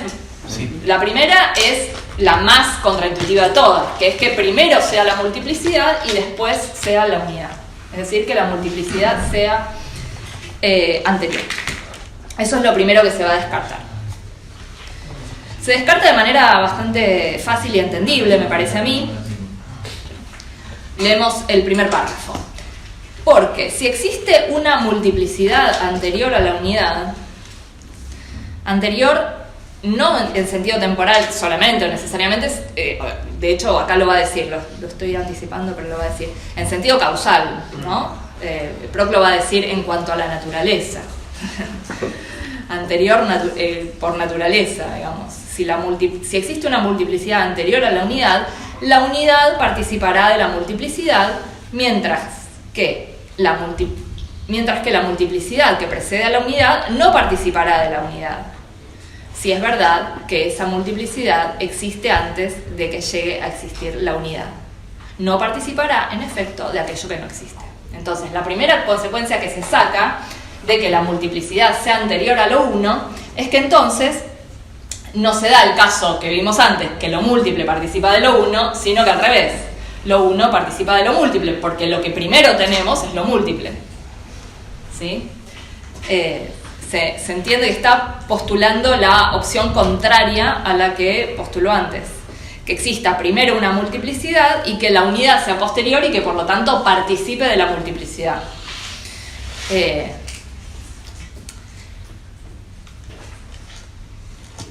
Hay también un segundo motivo. Aquello que participa de la unidad es al mismo tiempo unidad y no unidad. Esto es lo que dijo en la proposición 2. Sin embargo, aún no existía la unidad, puesto que se trata de una multiplicidad que es principio primero. ¿No? Tenemos acá el caso, ahí principio, la palabra principio no está. Yo creo que ahí, no sé por qué los traductores hacen eso, encima le ponen la mayúscula. Dice proton. Proton es primero.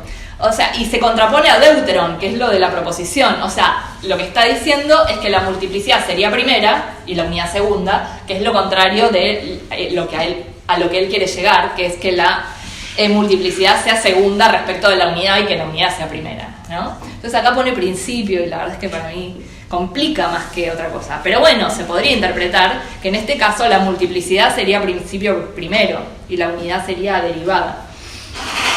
Ahora bien, es imposible que exista una multiplicidad que no participe de algún modo de la unidad. Esto es lo que ya probó en la proposición 1. Por consiguiente, la multiplicidad no es anterior a la unidad. ¿Sí? Y por lo tanto, la unidad es anterior a la multiplicidad y la multiplicidad es segunda. Esa sería la vuelta a la proposición. Entonces, básicamente lo que hace es usar la proposición, sobre todo la 1. Sí, primero está la multiplicidad y después está la unidad, es la unidad la que va a participar de la pluralidad.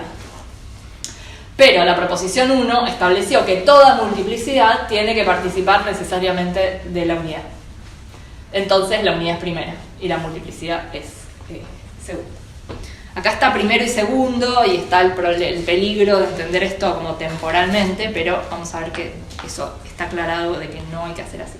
¿Se entendió entonces esta primera cómo se descarta esta posibilidad de que la multiplicidad sea anterior a la unidad, por lo tanto que participe de ella.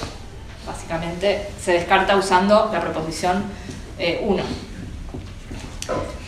Por otro lado, esta es la segunda posibilidad. Si la multiplicidad coexiste con la unidad, o sea, tenemos unidad y multiplicidad siendo a la vez con lo 1, y están una con respecto a la otra en el mismo orden en cuanto a la naturaleza, porque desde el punto de vista temporal no hay impedimento alguno. Acá esta aclaración de Proclo es importante porque no estamos hablando de relaciones temporales, ¿sí? Estamos hablando en cuanto a la naturaleza y yo diría en cuanto a relaciones causales, ¿no? ¿Qué depende de qué? ¿Qué necesita de qué? Bueno, la multiplicidad es la que necesita de la unidad, ¿sí? Pero va a haber una unidad que no necesite de la multiplicidad, ¿sí? Eso va a ser lo 1 en sí, el primer principio 1. Una unidad que no se relaciona para nada y de ninguna manera con la multiplicidad. Entonces, está en esta opción de que estén las dos a la par en cuanto a la naturaleza. Fíjense que no hay relación causal si están las dos ahí juntas, ¿no?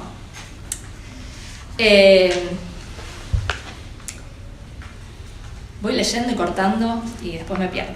Entonces, vuelvo a leer desde el principio. Por otro lado, si una multiplicidad coexiste con la unidad y está en una con respecto a la otra en el mismo orden en cuanto a la naturaleza, en el mismo nivel, ni la unidad en sí es muchas cosas, ni la multiplicidad es unidad, puesto que las entendemos como contrapuestas y coexistentes por naturaleza, ¿no? Fíjense que no se da esta relación jerárquica entre unas, pues las dos están equiparadas. Entonces, ni la unidad puede tener relación con la multiplicidad, y ahí no habría problema, al menos en el caso de esta unidad primera, pero el problema es que la multiplicidad no podría tener ninguna relación con la unidad. No habría, la multiplicidad no sería unidad. Si es que ninguna de las dos precede o sigue a la otra, ¿no? Acá se ve bien esta jerarquía en la precedencia o en el seguir. Esto es proteron y heusteron para los que saben griego. Si es que ninguna de las dos está antes o después de la otra. Están las dos a la par. Entonces no pueden como comunicarse, podemos decir, relacionarse entre sí. ¿Y cuál es el problema con esto? Bueno, de nuevo. Así pues, la multiplicidad en sí será no unidad. Fíjense que acá se habla de una multiplicidad en sí que será no unidad, no puede tener ninguna relación con la unidad. Y cada uno de los componentes de la multiplicidad será no unidad y así hasta el infinito, lo cual es imposible. Acá yo pondría el número 1, la proposición 1, pero bueno, lo pone más abajo García Valverde, pero acá claramente se está también remitiendo a esta imposibilidad de que haya una multiplicidad sin ningún tipo de participación en la unidad. Y esta es la consecuencia de poner unidad y multiplicidad como dos cosas a la par, sin esta jerarquía. Entonces, fíjense que acá se agrega para mí algo importante, que es que esta alteridad que habíamos visto en las proposiciones anteriores no es simplemente una heterogeneidad de dos cosas que están a un mismo nivel, sino que lo que se agrega para mí en la proposición 5 es esta cuestión jerárquica. La unidad en sí es primera y lo que participa de la unidad no es simplemente diferente y otro respecto a la unidad en sí, sino que es derivado secundario, segundo. Y eso no estaba antes enfatizado, y acá sí. Acá sí porque, bueno, para muchos en esta proposición 5 es donde se empieza a poner la apuesta más metafísica, ¿sí? Y a argumentar a favor de la existencia de una unidad sin ninguna relación con la multiplicidad, una unidad en sí. Entonces, esta cuestión de que procede o sigue a la otra, bueno, tiene que ver con esta jerarquía. Igual acá lo está argumentando por el absurdo, está suponiendo que unidad y multiplicidad, la unidad en sí y lo que participa de la unidad, que dijimos que es sinónimo de lo múltiple, acá se ve bien que estas dos cosas quedan equiparadas, están a la par, ¿sí? Son diferentes, pero al estar a la par y no tener esta jerarquía, no se pueden relacionar entre sí.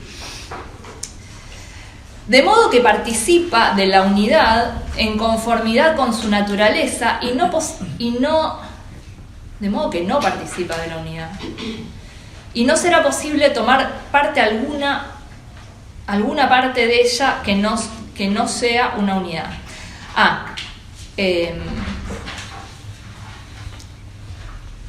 Acá está perdón, leo desde antes. Es un poco la conclusión donde llegamos a algo imposible y por lo tanto hay que asumir lo contrario.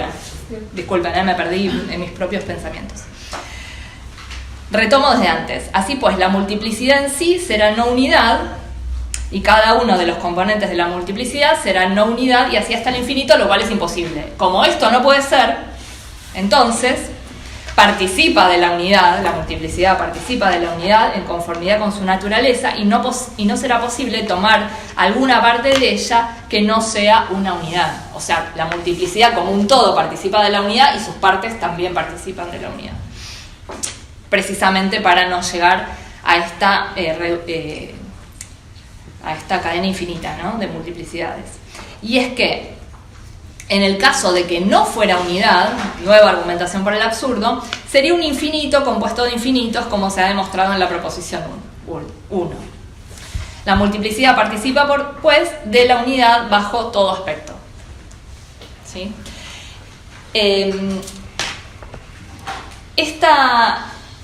Esta segunda posibilidad que se niega para probar la proposición 5, entonces, me parece importante precisamente por este agregado, ¿no?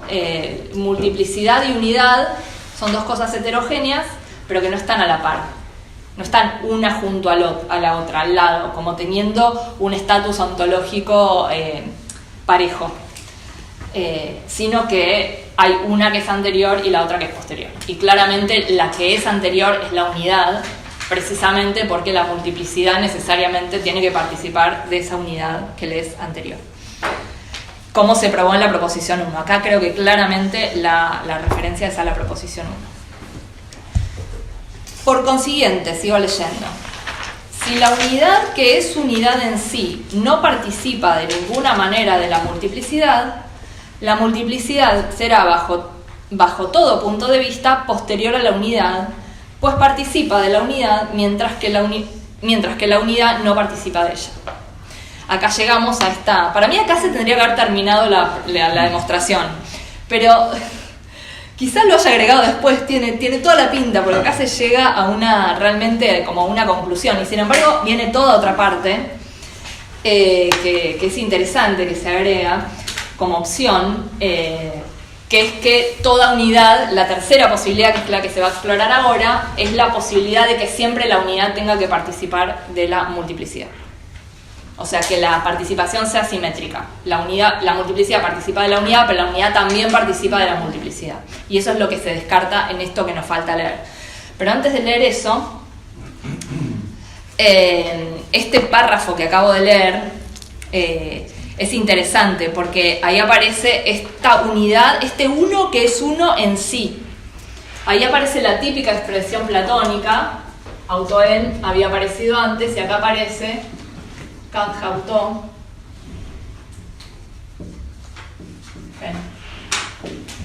Es la típica expresión platónica, ¿no? De lo uno por sí. Esto aparece entonces en la proposición 5. Yo creo que se refieren un poco a lo mismo, aunque hay quienes ven acá ya sí como un movimiento hacia la postulación del primer principio como una unidad en sí por sí.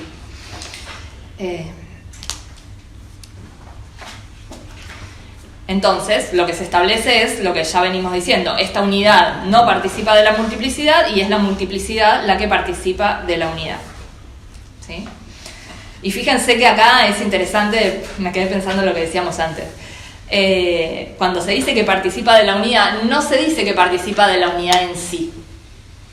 Se dice participa de la unidad. y cuando habla de la unidad en sí le agrega este cajautó o autó, ¿no? Eso podríamos proyectarlo en esta distinción que hacíamos antes entre la unidad imparticipable y la unidad de la que se participa. Bueno, nos quedan unos minutitos todavía para terminar de leer esta proposición 5. Quería avanzar a la 6, pero la vamos a dejar para la vez que viene.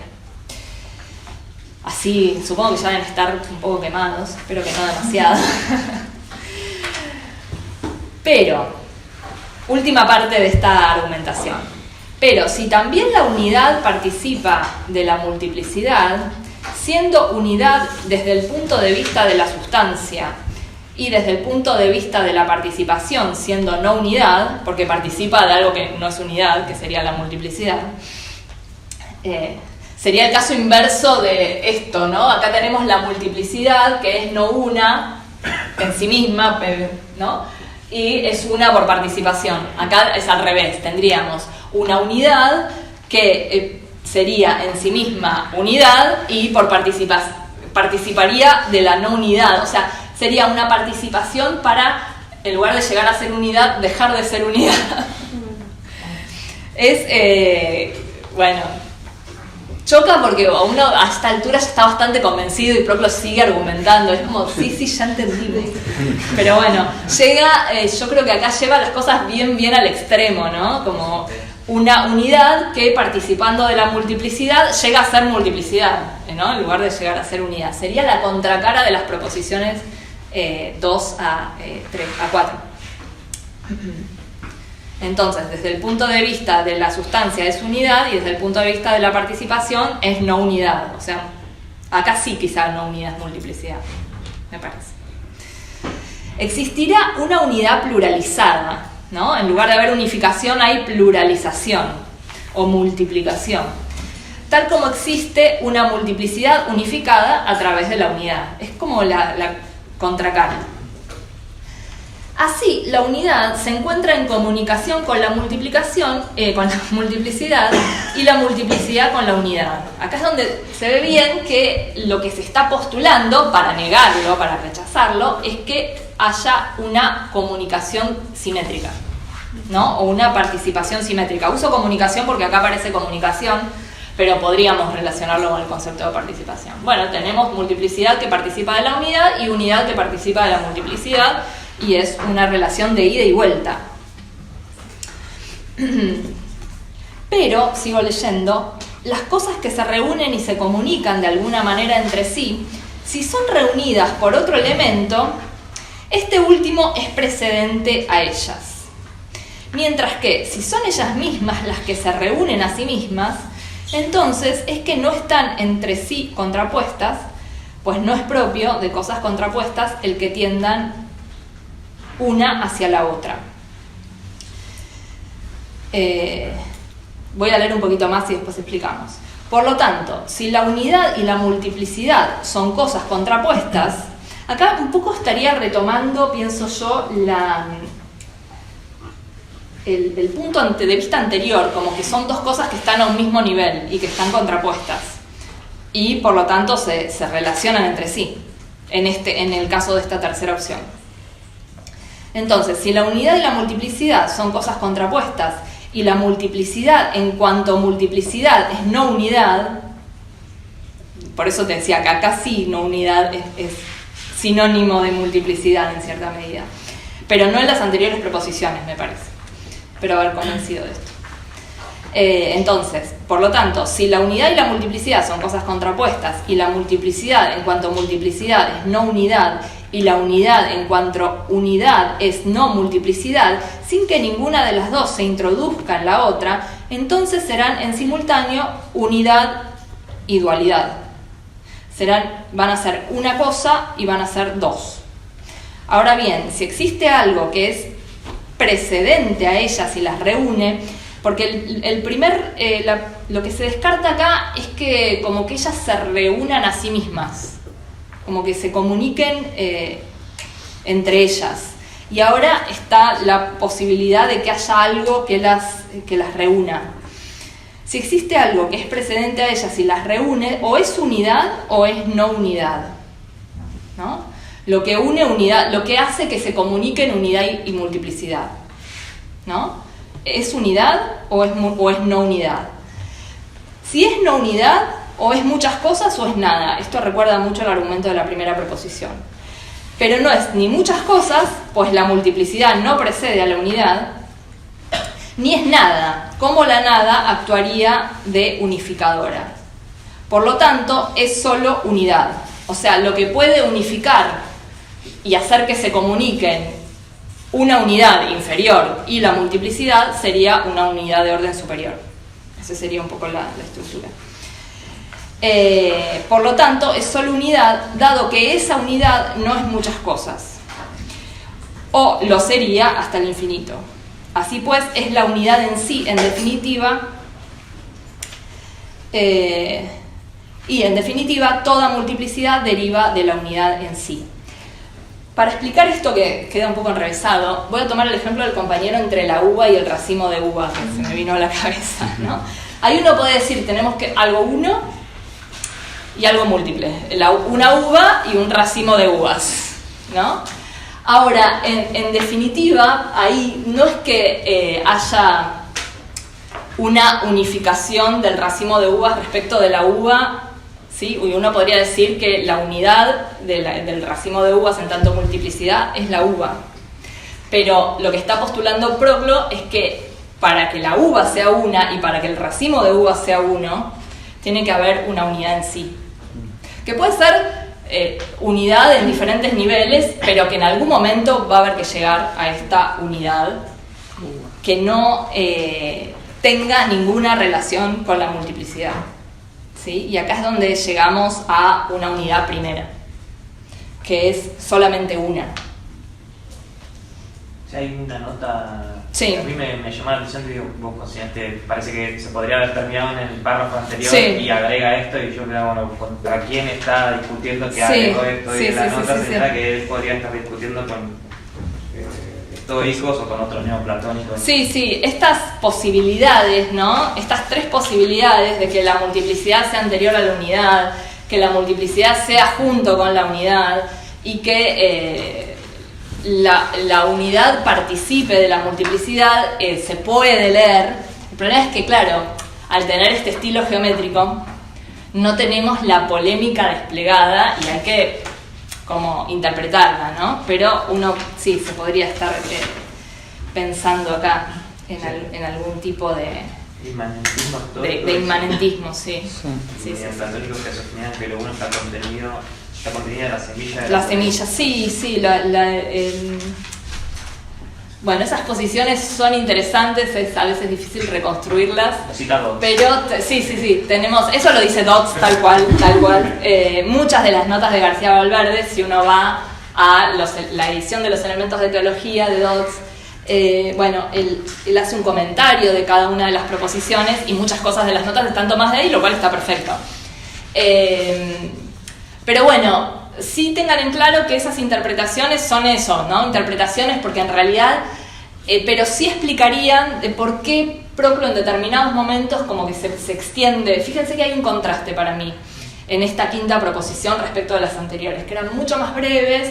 Esta proposición también, uno piensa, se podría haber argumentado de modo mucho más breve, ¿no? Con las dos primeras posibilidades. O sea, si quiero probar que la multiplicidad es segunda y la unidad primera, rechazo que la multiplicidad sea primera y la unidad segunda y que las dos sean a la vez. Y ahí ya estoy, porque la tercera opción es que se dé la relación inversa. Sin embargo, agrega toda esta parte final que es un poco enrevesada. Así que bueno, léanla, pero no puede ser diría que no es tan fundamental. Que el 2 está explicando que coexistir no es lo mismo que participar, o participar no es lo mismo que coexistir. Sí. Y en el 3 explica que no es coparticipación, digamos. Sí, se podría decir eso. Sí. Que la participación no implica estar junto a otra cosa a la par. Sino que siempre hay jerarquía, eso era lo que decíamos antes. El tercero dice que, bueno, si tomamos participar como el verbo, argumenta por qué no puede participar. Porque no hay una participación en la doble dirección. En la doble dirección. Claro. Y que es la multiplicidad lo que participa en la unidad. Sí. El tema es que lo dice un poco enrevesado, pero bueno. ¿Alguien quería decir algo más? Bueno. Igual hasta acá, no, Miraba para allá porque... hasta acá nunca lo había dicho, más o menos de la jerarquía, ¿no? Lo del No, sistema de partidos. no. O sea, No. nosotros lo asumimos porque... pero- Sí, es cierto que no estaba, y esa es la gran novedad de la proposición 5, y es, fíjense que ese es el punto de partida del Tratado 5.4 de Plotino. Hay una jerarquía, que decíamos, no necesariamente, al principio al menos, tenemos que pensar en una jerarquía de tipo metafísica, ¿no? Después claramente sí, pero la jerarquía estaba, y acá la jerarquía está recién entre lo uno y lo múltiple, que lo uno es primero y lo múltiple es segundo, está recién en la quinta proposición. Y es en la quinta proposición donde precisamente esta prioridad de la unidad es la que hace que, bueno, acá ya sí se esté hablando de un primer principio. Claro, ¿Sí? tiene que haber algo primero que sea uno. Uno y solo uno. Y que no tenga relación con lo múltiple. Bueno, nos quedó pendiente la proposición 6, que la leemos la vez que viene. Después les pongo en el cronograma. Les voy a pedir que lean la proposición 23 y 24, que están en los textos complementarios. Quizá alguna otra, voy a ver si agrego alguna otra, pero después lo pongo bien en el cronograma. Y si nos queda tiempo, después de haber explicado esta tríada imparticipable, participable y participante, avanzamos un poquito más con las proposiciones que siguen, donde un poco, acá con la proposición 6 terminamos el primer grupo de proposiciones y viene un segundo grupo donde en lo que deriva es en la identificación entre lo uno y el bien. Entonces un poco vamos trazando paralelos con Plotino. Pero en el medio vamos a mechar proposiciones que vienen después para complejizar un poco esto. Y les voy a indicar que lean para la semana que viene, un poco para cerrar estas primeras 6 proposiciones, tienen traducido el comentario de Dodds a las primeras 6 proposiciones. Si pueden leer una versión en inglés, que saben inglés, lean la versión en inglés. La traducción está un poco recortada y tiene algunas erratas que yo no hice tiempo de corregir, así que quedó con erratas. Creo que se nota bien que son erratas, cualquier cosa me preguntan, ¿sí? Pero para la vez que viene, si leen ese comentario, repasamos estas primeras 6 proposiciones y ya las cerramos. Así que bueno, terminamos acá.